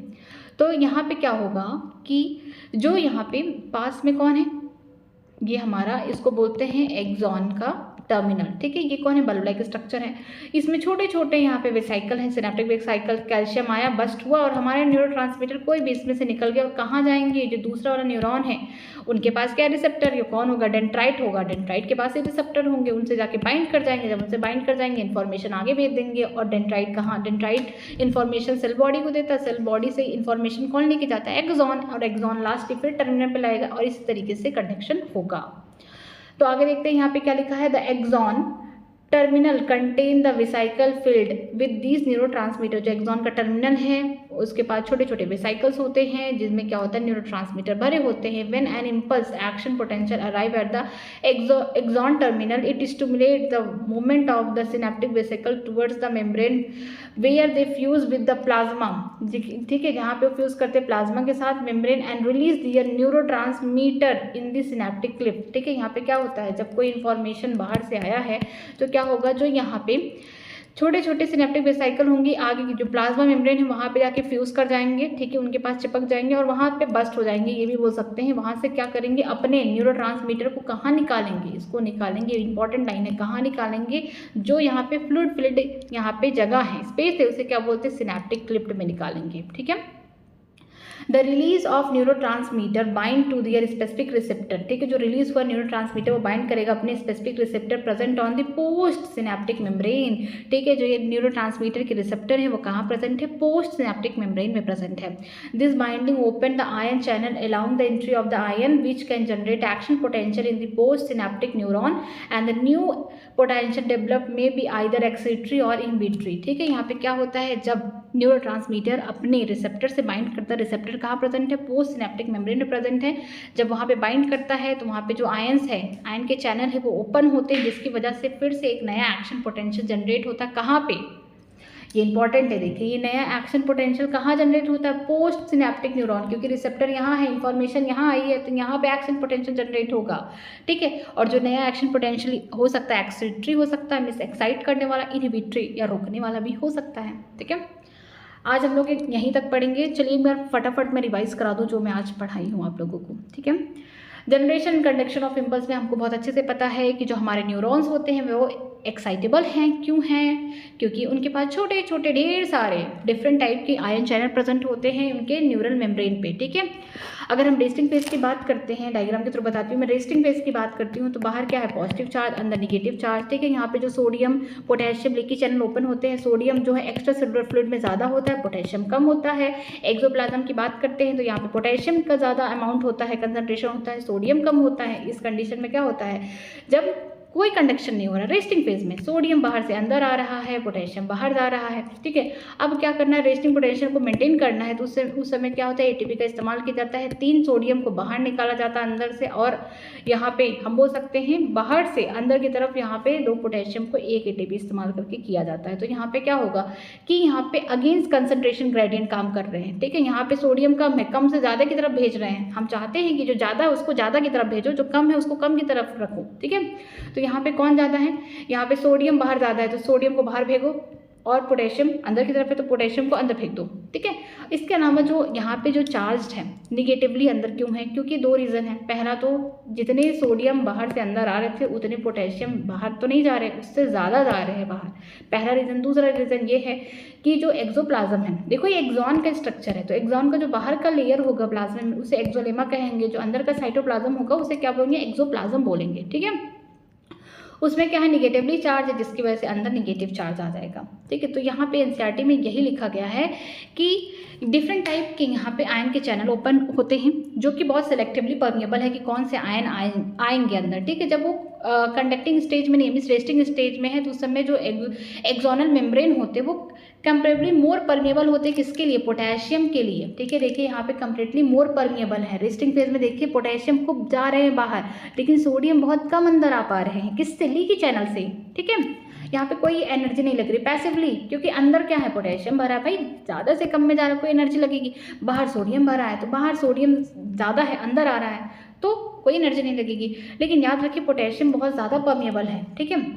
यहाँ पे, एंड नियरली इम्परमिएबल, लगभग थोड़ा परमिएबल, या फिर हम ये कह सकते हैं नहीं ही परमिएबल है सोडियम आयन के लिए। Similarly the membrane is impermeable, ठीक है, जो मेम्ब्रेन है कौन सी मेम्ब्रेन, एक्सोलेमा, ठीक है, वो मेम्ब्रेन का नाम एक्सोलेमा, एक्सॉन की मेम्ब्रेन है ना, तो वो निगेटिवली चार्ज के लिए भी इम्परमिएबल है, तभी निगेटिवली चार्ज अंदर ही रह जाते हैं, इसी वजह से अंदर निगेटिव चार्ज, बाहर पॉजिटिव चार्ज। अब देखिए यहाँ पे क्या लिखा गया है, सिमिलरली द मेम्ब्रेन जो होते हैं ये निगेटिवली चार्ज अंदर की तरफ हो जाएंगे, बाहर पॉजिटिव चार्ज हो जाएगा यहाँ पे। क्यों? क्योंकि अंदर क्या है, हाई कंसंट्रेशन है पोटेशियम का, और निगेटिव चार्ज का हाई कंसंट्रेशन है कहाँ, एक्सोप्लाज्म अंदर, और लो कंसंट्रेशन है किसका, सोडियम आयन का। और अगर हम बात करते हैं सेल के बाहर, मीन्स अगर हम बात करते हैं फ्लूइड में, एक्स्ट्रा सेलुलर फ्लूइड में, तो वहाँ पे सोडियम का कंसंट्रेशन ज़्यादा है, पोटेशियम का कम है, ठीक है। इसी वजह से यहाँ पे कंसंट्रेशन ग्रेडियंट होता है, जो आयनिक ग्रेडियंट होता है उसे मेंटेन करने के लिए यहाँ पे एक्टिव ट्रांसपोर्ट होता है, जहाँ पे एनर्जी खर्च होता है। एक एटीपी की मदद से क्या होगा, बाहर से 2 सोडियम अंदर आएंगे और अंदर से क्या होगा, 3 सोडियम बाहर जाएंगे एक एटीपी की खर्चा करने से, ठीक है, जिसकी वजह से जो आउटर सरफेस होगा उस पर क्या होगा, पॉजिटिव चार्ज, अंदर का होगा निगेटिव चार्ज। और ये जो इलेक्ट्रिकल पोटेंशियल आपने देखा है ये क्या है, प्लाज्मा मेम्ब्रेन के ऊपर, इसे हम बोलते हैं रेस्टिंग पोटेंशियल। इसकी वैल्यू कितनी होती है, -70 मिली वोल्ट, इसे मत याद करिए, ठीक। अब आप सोच रहे होंगे किस तरीके से कंडक्शन हो रहा है, यहाँ पे कंडक्शन इस तरीके से होता है। देखिए मैं नॉर्मली बताती हूँ, यहाँ पे रेस्टिंग फेज था नॉर्मल, बाहर से स्टिमुलस दिया गया जिसे बोलते थे थ्रेशोल्ड स्टिमुलस, ये मिनिमम वैल्यू है स्टिमुलस की, ठीक है, -55 to -60 मिली वोल्ट बोलते हैं, जो कि रिक्वायर्ड है, ठीक है, और जनरेट किया जाता है किसको, स्टिमुलस देने के लिए। अब जब स्टिमुलस इसको मिला तो क्या होगा, जो सोडियम VGC होंगे ओपन हो जाएंगे, जिसकी वजह से सोडियम अंदर की तरफ भागता भागता आएगा, तो जो पोलैरिटी होगी, ठीक है, जो चार्ज की पोलैरिटी होगी रिवर्स हो जाएगी, अंदर क्या हो गया, पॉजिटिव, बाहर निगेटिव, निगेटिव अंदर पॉजिटिव, ठीक है। पहले पोलराइज था, कितना था पोटेंशियल, -70 वोल्ट। जब डीपोलराइज्ड हुआ, जब सोडियम VGC ओपन हुआ है तो अंदर क्या आया, सोडियम के आयन भरने लगे, तो अंदर क्या हो गया, पॉजिटिव, बाहर निगेटिव हो गया, तो +30 मिली वोल्ट हो गया यहाँ पे एक्शन पोटेंशियल। फिर हमारा जो यहाँ पे जो मेम्ब्रेन है वो डीपोलराइज्ड हो गया, हम चाहते हैं फिर से नॉर्मल यार पोलराइज्ड हो जाए, अब तो काम खत्म हो गया है, ठीक है। यहाँ पे क्या होगा, यहाँ पे हम बोल सकते हैं रीपोलराइज, दोबारा से पहले जैसा हो जाए, रेस्टिंग फेज में हो जाए, तो उसके लिए क्या होगा, जो सोडियम पोटेशियम, जो सोडियम के VGC हैं वो क्या हो जाएंगे बंद, जो पोटेशियम के VGC ओपन हो जाएंगे, जिसकी वजह से अब सोडियम बाहर की तरफ यहाँ निकलेगा। जब बाहर की तरफ निकलेगा तो यहाँ पे क्या होगा, रीपोलराइज, लेकिन हाइपर रीपोलराइज्ड हो जाता है। क्यों? क्योंकि जो पोटेशियम के VGC है ना वो ओपन नहीं, बंद नहीं हो पाते हैं खुद से, ठीक है। जब खुद से बंद नहीं हो पाते हैं तो क्या करते हैं, मेम्ब्रेन को हाइपर पोलराइज कर देते हैं, और कितना पोटेंशियल लाते हैं, -19 मिली वोल्ट। अब इसी को सही करने के लिए, -17 मिली वोल्ट लाने के लिए, जो हमारा बोल सकते हैं सोडियम पोटेशियम एक्टिव पंप है वो मेंटेन करता है इसको। यहाँ पे ग्राफ के थ्रू भी देख सकते हैं, -70 था, उसको डीपोलराइज्ड हुआ तो +30 पे गया, किसकी मदद से, यहाँ पे सोडियम VGC यहाँ पे ओपन हुआ तो बाहर क्या हो गया, निगेटिव, अंदर चार्ज पॉजिटिव हो गया। फिर से रीपोलराइज करना था तो यहाँ पे सोडियम VGC बंद होंगे, पोटेशियम VGC ओपन होगा, जिसकी वजह से पोटेशियम बाहर निकल रहा है एक्सोप्लाज्म से, और चार्ज क्या हो रहा है, बाहर पॉजिटिव, अंदर निगेटिव हो रहा है, बट ये बंद नहीं हो पाता है पोटेशियम VGC, इसकी वजह से हाइपर पोलराइज्ड होकर -19 मिली वोल्ट तक पहुंच जाता है। अब इसको सही करने के लिए, -19 से -17 लाने के लिए यहाँ पे सोडियम पोटेशियम एक्टिव पंप आते हैं। फिर देखते हैं जो अनमाइसेटेड न्यूरॉन थे, हमने किस तरीके से देखा, यहाँ पे स्टिमुलस, यहाँ पे इसने स्टिमुलस दिया, डीपोलराइज, वही सोडियम VGC ओपन हुए, यहाँ पे डीपोलराइज्ड हुए, अंदर क्या हुआ, पॉजिटिव चार्ज, बाहर क्या हुआ, निगेटिव चार्ज। जब पॉजिटिव है तो यहाँ पे एक करंट लूप बनेगा, पॉजिटिव से निगेटिव, फिर पॉजिटिव से निगेटिव, मीन्स A से B, B से A, ये क्या हो गया, इसको भी मिल गया क्या, स्टिमुलस B वाले को, कि इसको भी एक मौका मिल गया कि डीपोलराइज करने के लिए, ठीक है। अब ये रीपोलराइज होने के लिए क्या करेगा, पोटेशियम VGC ओपन कराएगा, जिसकी वजह से ये पोटेशियम VGC ओपन कराएगा, जिसकी वजह से ये क्या होगा, हाइपर पोलराइज, फिर नॉर्मल हो जाएगा फिर, ठीक है। लेकिन ये वाला जो है ये क्या करेगा, फिर से डीपोलराइज करेगा, इसके जो सोडियम VGC हैं ये ओपन हो जाएंगे, जिसकी वजह से ये डीपोलराइज्ड हो जाएगा, और यहाँ से क्या, यहाँ से भी क्या आपको करंट लूप देखने को मिलेगा, मीन्स पॉजिटिव से निगेटिव, ऊपर पॉजिटिव से निगेटिव, मीन्स B से C और बाहर C से B की तरफ। तो ये फिर से चाहेगा रीपोलराइज्ड होना, इसके लिए इसने क्या, B ने क्या स्टिमुलस क्रिएट किया C के लिए, अब C क्या होगा, डीपोलराइज्ड होगा, इस तरीके से काम करता जाएगा। किसमें, अनमाइलिनेटेड न्यूरॉन, जिसमें एक्सॉन के ऊपर कोई माइलिन की सीथ नहीं है। लेकिन अगर माइलिन की सीथ प्रेजेंट है इस तरीके से, जैसे कि क्रेनियल नर्व्स हो गए, स्पाइनल नर्व हो गए, उनमें ये वाला कंडीशन होगा, और इसमें ये सोमैटिक न्यूरस सिस्टम हो गया या ऑटोनॉमिक न्यूरस सिस्टम हो गया, उसमें ये कंडीशन होगा, ठीक है। अगर हम बात करते हैं माइलिनेटेड न्यूरॉन में, तो यहाँ पे क्या हो रहा था, माइलिन की सीथ हो रही थी, जो यहाँ पे गैप था, इनके बीच में क्या होता है, ईजिली यहाँ पे कंडक्शन होता है, कूद के, क्योंकि जो माइलिन की शीट है ना, ये क्या कर रहा था, इंसुलेशन कर रहा था, जिसकी वजह से फ्री कंडक्शन नहीं हो पा रहा था। सोडियम आयन तो आ रहे थे, लेकिन जो करंट का लूप है बहुत दूर दूर तक बन रहा था, यहाँ फिर यहाँ, इनकी वजह से क्या हो रहा था, गड़बड़ी हो जा रहा था। तो ये जंपिंग कंडक्शन या फिर सैलिट्री कंडक्शन बोलते हैं। और ये कहाँ होता है, node of Ranvier to nodes of Ranvier होता है, बहुत जल्दी होता है as compare to the unmyelinated neuron. ठीक है, तो यहाँ पे देखते हैं यहाँ पे क्या लिखा गया है। यहाँ पे बोला क्या कि आप बहुत क्यूरियस होंगे किस तरीके से स्टिमुलस दिया जाता होगा। तो यहाँ पे स्टिमुलस दिया गया है, यहाँ पे ए साइड पे स्टिमुलस देने के बाद क्या होता है कि जो मेम्ब्रेन होता है वो पोलराइज स्टेट में पहले था। अब क्या होगा, पोलराइज स्टेट में पहले था, मतलब पहले पॉजिटिव था, रेस्टिंग पोटेंशियल था, फिर बाद में निगेटिव था। जब यहाँ पे स्टिमुलस दिया गया, ठीक है, stimulus applied at the A side, तो यहाँ पे क्या होगा कि इनके जो सोडियम VGC थे वो ओपन हो गए, मीन्स सोडियम वोल्टेज यहाँ पे वोल्ट गेट चैनल जो हो गए ओपन हो गए, जिसकी वजह से सोडियम अंदर की तरफ गया, तो ऊपर क्या होगा, निगेटिव चार्ज, अंदर पॉजिटिव चार्ज हो गया। ये क्या हो गया, डीपोलराइज स्टेट हो गया। जब डीपोलराइज स्टेट हो गया तो अब देखने को मिलेगा ए और बी में कि यहाँ से पॉजिटिव से निगेटिव, इन साइड देखेंगे ए से बी, बाहर देखेंगे बी से ए, यहाँ पे क्या हो रहा है, करंट का एक लूप बन रहा है, जिसकी वजह से बी वाले को क्या मिल रहा है, स्टिमुलस मिल पा रहा है, और ए वाला क्या हो रहा है, अब आगे चल के रिपोलराइज होना है। रिपोलराइज होने के लिए सोडियम के जो VGC हैं वो बंद होंगे, पोटेशियम के जो VGC होंगे ओपन होंगे, और इसे क्या करेंगे, हाइपर रिपोलराइज कर देंगे। फिर सोडियम पोटेशियम एक्टिव पंप इनको सही करेगा। ठीक है,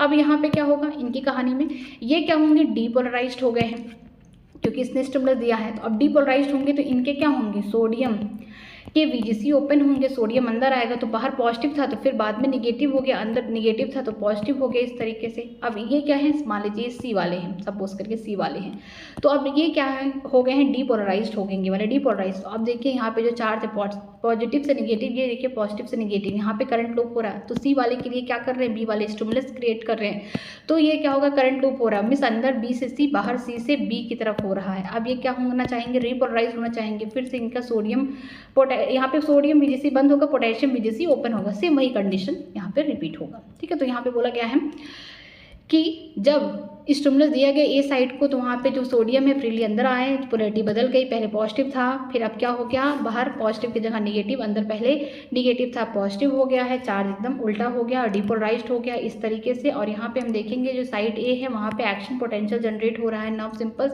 और साइड ए में इमीडिएटली क्या होगा, बी साइड के लिए स्टिमुलस क्रिएट करेंगे, जहाँ पे आपको एक करंट लूप देखने को मिलेगा कि जो बी साइड है वहाँ पे एक करंट लूप इस तरीके से देखिए बन रहा है, ये करंट लूप देखने को मिलेगा। और जो ये इम्पल्स है ए साइड क्या करेगा, बी साइड को देगा। ठीक है, इस दौरान क्या होता है कि जो सोडियम के VGC ओपन होते बस शॉर्ट टाइम के लिए, जिसकी वजह से सोडियम आयन बहुत शॉर्ट टाइम के लिए अंदर आता है। ठीक है, एक्सोप्लाज्म में। उसके तुरंत बाद जैसे स्टिमुलस उसके जस्ट बगल वाले को, उसके तुरंत बाद क्या होता है, सोडियम के VGC क्लोज हो जाते हैं, पोटेशियम के VGC ओपन हो जाते हैं। ठीक है, कुछ ही सेकेंड में ये जो पोटेशियम के VGC ओपन होंगे, तो जब पोटेशियम के VGC ओपन होंगे तो पोटेशियम को क्या करेंगे, एक्सोप्लाज्म से बाहर करेंगे। फिर से क्या होगा, जो रेस्टिंग पोटेंशियल मेंटेन करने के लिए बाहर क्या होगा, पॉजिटिव चार्ज आएगा, अंदर निगेटिव आएगा। लेकिन जो पोटेशियम के VGC होते हैं ना, वो काफ़ी समय तक ओपन रह जाते हैं, जिसकी वजह से ये जो मेम्ब्रेन है ये हाइपर पोलराइज्ड हो जाता है। ठीक है, उसी को कम करने के लिए यहाँ पे सोडियम पोटेशियम एक्टिव पंप का इस्तेमाल किया जाता है। ठीक है, विद इन फ्रैक्शन बोला गया कि सोडियम जो होते हैं डिफ्यूज हो जाते हैं, मेम्ब्रेन से बाहर निकलते हैं, ताकि रिस्टोर कर सके क्या, रेस्टिंग पोटेंशियल मेम्ब्रेन को, जो एक्साइटेशन हो उसको कम कर सके, और फिर से मेम्ब्रेन को रीपोलराइज कर दे, ताकि आगे चल के फिर से कोई स्टिमुलस आए तो फिर से ये कंडक्ट करा पाए। ओके, आगे देखते हैं। आगे दिया गया है ट्रांसमिशन ऑफ द इम्पल्स, किस तरीके से इम्पल्स का ट्रांसमिशन हो रहा है। हम तो पहले ही देख लिए हैं कि यहाँ पे एक दूसरा न्यूरॉन, एक न्यूरॉन दोनों ही एक साथ जुड़े हुए हैं, मीन्स किसके थ्रू जुड़े हुए हैं, इनके बीच में एक गैप है जिसे हम क्या बोलते हैं, सिनेप्टिक क्लिफ्ट बोलेंगे। ठीक है, अगर ये केमिकल वाले फॉर्म में होगा, अगर केमिकल साइनेप्स बनेगा तब, क्योंकि इसमें क्या है, फ्लूइड है। अगर इलेक्ट्रिकल होगा तो वहाँ पे बहुत पास न्यूरॉन होंगे, जिसकी वजह से उनके बीच में बस क्या करना है, बहुत जल्दी कंडक्शन करना है। तो यहाँ पे खाली जगह होना ही नहीं चाहिए, गैप नहीं होगा तो जल्दी से ही कंडक्शन हो जाएगा। ठीक है, एक न्यूरॉन है यहाँ पे, मान लीजिए उसका ये सेल बॉडी है, ये डेंड्राइट है, यहाँ पे एक्सॉन है, और लास्ट में टर्मिनल यहाँ पे क्या है, बल्ब लाइक स्ट्रक्चर है, जिसे हम क्या बोलते हैं, सिनेप्टिक नोब बोलते हैं। इसी सिनेप्टिक नोब के अंदर छोटे छोटे क्या है, भरे हुए हैं सिनेप्टिक वेसाइकल, जिनके पास क्या है, न्यूरोट्रांसमीटर है।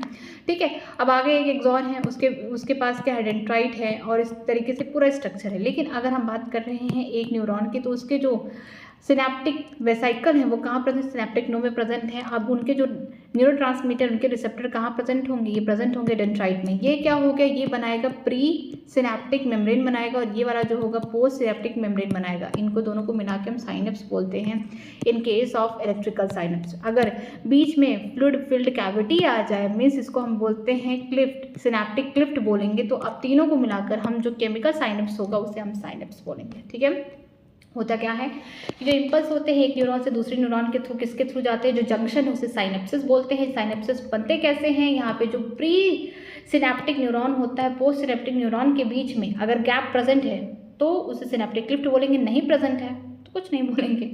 ओके, यहाँ पे क्या होता है कि जो साइनेप्सिस होते हैं दो टाइप के होते हैं, इलेक्ट्रिकल साइनेप्सिस, केमिकल साइनेप्सिस। जो इलेक्ट्रिकल साइनेप्स होता है ये हमारे बॉडी में बड़े रेयर होते हैं, बहुत कम होते हैं। इसमें जो प्री सिनेप्टिक न्यूरॉन और पोस्ट सिनेप्टिक न्यूरॉन दोनों पास पास होते हैं, इसी वजह से यहाँ पे सिनेप्टिक क्लिफ्ट आपको देखने को नहीं मिलेंगे। जो ट्रांसमिशन होता है इम्पल्स का इलेक्ट्रिकल साइनेप्स में बहुत ही तेज होता है as compare to the chemical synapse. ठीक है, और ये सेम कैसे होता है, सेम जैसे कि एक्सॉन में होता है उसी तरीके से सेम होगा, फास्टर होगा, और ये रेयर होते हैं हमारे बॉडी में। हमारे बॉडी में ज़्यादा करके केमिकल साइनेप्स होते हैं। केमिकल साइनेप्स में क्या होता है, जो मेम्ब्रेन होती है प्री सिनेप्टिक न्यूरॉन और पोस्ट सिनेप्टिक न्यूरॉन दोनों सेपरेटेड होते हैं, एक फ्लूइड फिल्ड स्पेस है जिसे हम क्या बोलते हैं, सिनेप्टिक क्लिफ्ट, और तीनों को मिलाकर ही साइनेप्स बनता है। देखिए यहाँ पे प्री सिनेप्टिक मेम्ब्रेन वो है जैसे कि सिनेप्टिक नोब जिसके पास क्या है, न्यूरोट्रांसमीटर प्रेजेंट है। अगर हम बात करते हैं पोस्ट सिनेप्टिक यहाँ पे मेम्ब्रेन की जिसके पास क्या है, न्यूरोट्रांसमीटर के रिसेप्टर प्रेजेंट है जैसे कि डेंड्राइट हो गया। ठीक है, अगर हम केमिकल की बात कर रहे हैं तो इनके बीच में क्या होगा, एक गैप होगा, प्री सिनेप्टिक मेम्ब्रेन और पोस्ट सिनेप्टिक मेम्ब्रेन के बीच में गैप होगा जिससे बोलते हैं सिनेप्टिक क्लिफ्ट, और दोनों तीनों को मिलाकर हम साइनेप्स बोलेंगे। ओके, आगे देखते हैं। यहाँ पे बोला गया कि जो केमिकल होते हैं न्यूरोट्रांसमीटर वो कहाँ प्रेजेंट होते हैं, वो प्रेजेंट होते हैं सिनेप्टिक वेसल में। इनका मेन काम क्या होता है, यही क्या करते हैं, ट्रांसमिशन कराते हैं इम्पल्स का इसी साइनेप्सिस के द्वारा। जो एक्सॉन है उसका टर्मिनल, उसके टर्मिनल को क्या बोलेंगे, इस तरीके से टर्मिनल है बल्ब लाइक स्ट्रक्चर, उसे क्या बोलेंगे, सिनेप्टिक नोब बोलेंगे। और जो सिनेप्टिक नोब है उसमें छोटे छोटे आपको सिनेप्टिक वेसल्स देखने को मिल रहे हैं। यहाँ देखिए छोटे छोटे यहाँ पे सिनेप्टिक वेसाइकल देखने को मिल रहे हैं। इन्हीं सिनेप्टिक वेसाइकल के अंदर क्या भरे हुए हैं, न्यूरोट्रांसमीटर भरे हुए हैं। और ये कहाँ पे प्रेजेंट है, हम बोल सकते हैं प्री सिनेप्टिक मेम्ब्रेन में ही प्रेजेंट है। ठीक है, इस वाले पार्ट में अगर हम बात करते हैं कि जब बाहर से कोई यहाँ पे इम्पल्स या एक्शन पोटेंशियल दिया गया, ठीक है, जब यहाँ पे बाहर से इंफॉर्मेशन आएगा कैसे, डेंड्राइट से, सेल बॉडी से एक्सॉन से लास्टली टर्मिनल के पास आएगा। जब यहाँ पे कोई इम्पल्स आया ना तो यहाँ पे जो कैल्शियम VGC हैं ये ओपन हो जाते हैं। जब ये ओपन हो जाते हैं तो कैल्शियम अंदर की तरफ आएगा, तो जो यहाँ पे सिनेप्टिक वेसल थे ये प्लाज्मा मेम्ब्रेन से जाके फ्यूज़ कर जाएंगे, वहीं पे बस्ट कर जाएंगे। बस्ट करने के बाद जो न्यूरोट्रांसमीटर है, न्यूरोट्रांसमीटर कौन हो सकते हैं, एसिटाइलकोलिन हो सकते हैं, एपिनेफ्रिन हो सकते हैं, डोपामिन हो सकते हैं। ये कहाँ रिलीज होंगे, ये रिलीज होंगे जो गैप है सिनेप्टिक क्लिफ्ट वहाँ पे रिलीज होंगे, ताकि ये कहाँ पहुँच जाए, जो पोस्ट सिनेप्टिक मेम्ब्रेन है, जैसे कि जो रिसेप्टर है न्यूरोट्रांसमीटर का कहाँ प्रेजेंट है, पोस्ट सिनेप्टिक मेम्ब्रेन में प्रेजेंट है, डेंड्राइट, वहाँ पहुँच जाए। ठीक है, फिर वहाँ पे एक नया एक्शन पोटेंशियल जनरेट करे। तो यहाँ पे लिखा गया कि जो इम्पल्स एक्शन पोटेंशियल है वो कहाँ से अराइज होता है, यहाँ पे जो एक्सॉन का टर्मिनल है वहाँ से उसका मूवमेंट होता है किसके थ्रू, सिनेप्टिक वेसिकल के थ्रू। जो सिनेप्टिक वेसिकल है ये कहाँ जाता है, मेम्ब्रेन के एकदम एंड पे जाता है, उसके प्लाज्मा मेम्ब्रेन से फ्यूज़ कर जाता है। फ्यूज़ करने के बाद वो बस्ट हो जाता है, जिसकी वजह से न्यूरोट्रांसमीटर कहाँ निकलते हैं, सिनेप्टिक क्लिफ्ट में निकलते हैं, वो जो गैप है उसमें निकलते हैं। ठीक है, जो न्यूरोट्रांसमीटर है ये आके जाके अपने रिसेप्टर को खोजते हैं। उनके रिसेप्टर कहाँ प्रेजेंट है, पोस्ट सिनेप्टिक मेम्ब्रेन के ऊपर प्रेजेंट है, वो कौन होगा, डेंड्राइट होगा। ठीक है, उसके ऊपर प्रेजेंट होंगे, उससे बाइंड करेंगे, और जब उससे बाइंड करेंगे तो क्या होगा, उनके बाइंडिंग की वजह से जो आयन के चैनल होते हैं वो ओपन हो जाते हैं, जिसकी वजह से जो नया एक्शन पोटेंशियल जो जनरेट होगा वो कहाँ जनरेट होगा, पोस्ट सिनेप्टिक न्यूरॉन के ऊपर होगा। क्योंकि ये क्या लाए हैं, इम्पल्स लेके आए, इन्फॉर्मेशन लेके आए कि तुमको आगे कंडक्शन करना है। तो जो नया एक्शन पोटेंशियल डेवलप होगा या तो एक्साइटरी होगा, मीन्स एक्साइटमेंट कराएगा, या तो इनहिबिशन कराएगा, रोकेगा। देखिए यहाँ पे क्या है, ये इस तरीके का जो स्ट्रक्चर है ये क्या था, सिनेप्टिक नोब बोलते हैं। सिनेप्टिक नोब में छोटे छोटे एक्सॉन का टर्मिनल है ये सिनेप्टिक, क्या प्रेजेंट, सिनेप्टिक वेसल। और सिनेप्टिक वेसल में क्या है, हम बोल सकते हैं यहाँ पे न्यूरोट्रांसमीटर वो एसिटाइलकोलिन हो सकता है, एपिनेफ्रिन हो सकता है, डोपामिन हो सकता है। ठीक है, यहाँ पे जब यहाँ पे कोई बाहर से इंफॉर्मेशन आए, बाहर से मतलब कि हम बोल सकते हैं डेंड्राइट से, सेल बॉडी से, एक्सॉन से, टर्मिनल के पास इंफॉर्मेशन आ रहा है। तो यहाँ पे जो सिनेप्टिक वेसल्स है ना, इनको अब किस तरीके से अब इनसे न्यूरोट्रांसमीटर को निकाला जाए। तो जो कैल्शियम VGC होती है ये ओपन हो जाते हैं, जो न्यूरोट्रांसमीटर है ये प्लाज्मा मेम्ब्रेन के पास जाके चिपक जाते हैं। चिपकने की वजह से, यहाँ पे फ्यूज होने की वजह से क्या होता है, ये न्यूरोट्रांसमीटर को रिलीज करते हैं कहाँ पे, सिनेप्टिक क्लिफ्ट में। ओके, फिर ये न्यूरोट्रांसमीटर कहाँ जाते हैं, अपने रिसेप्टर को ढूंढते हैं। इनके रिसेप्टर कहाँ प्रेजेंट होते हैं, पोस्ट सिनेप्टिक मेम्ब्रेन में, ठीक है। तो याद रखिएगा कि साइनेप्स की बात करेंगे अगर केमिकल वाले में, तो कौन कौन मेम्ब्रेन बनाएगा, प्री सिनेप्टिक, फिर synaptic Clift and post synaptic membrane, ठीक है। ये तीनों मिलके बनाएंगे। और जो प्री सिनेप्टिक मेम्ब्रेन है उनके पास क्या है, न्यूरोट्रांसमीटर उन्हीं के पास है, और जो रिसेप्टर होंगे वो किनके पास होंगे, हम बोल सकते हैं पोस्ट सिनेप्टिक मेम्ब्रेन के पास होंगे। इसी तरीके से इन्फॉर्मेशन को आगे भेजा जाएगा। कल हम लोग पढ़ेंगे सेंट्रल नर्वस सिस्टम, हम लोग कल ब्रेन को खत्म करेंगे और समरी के साथ चैप्टर को बाय कर देंगे।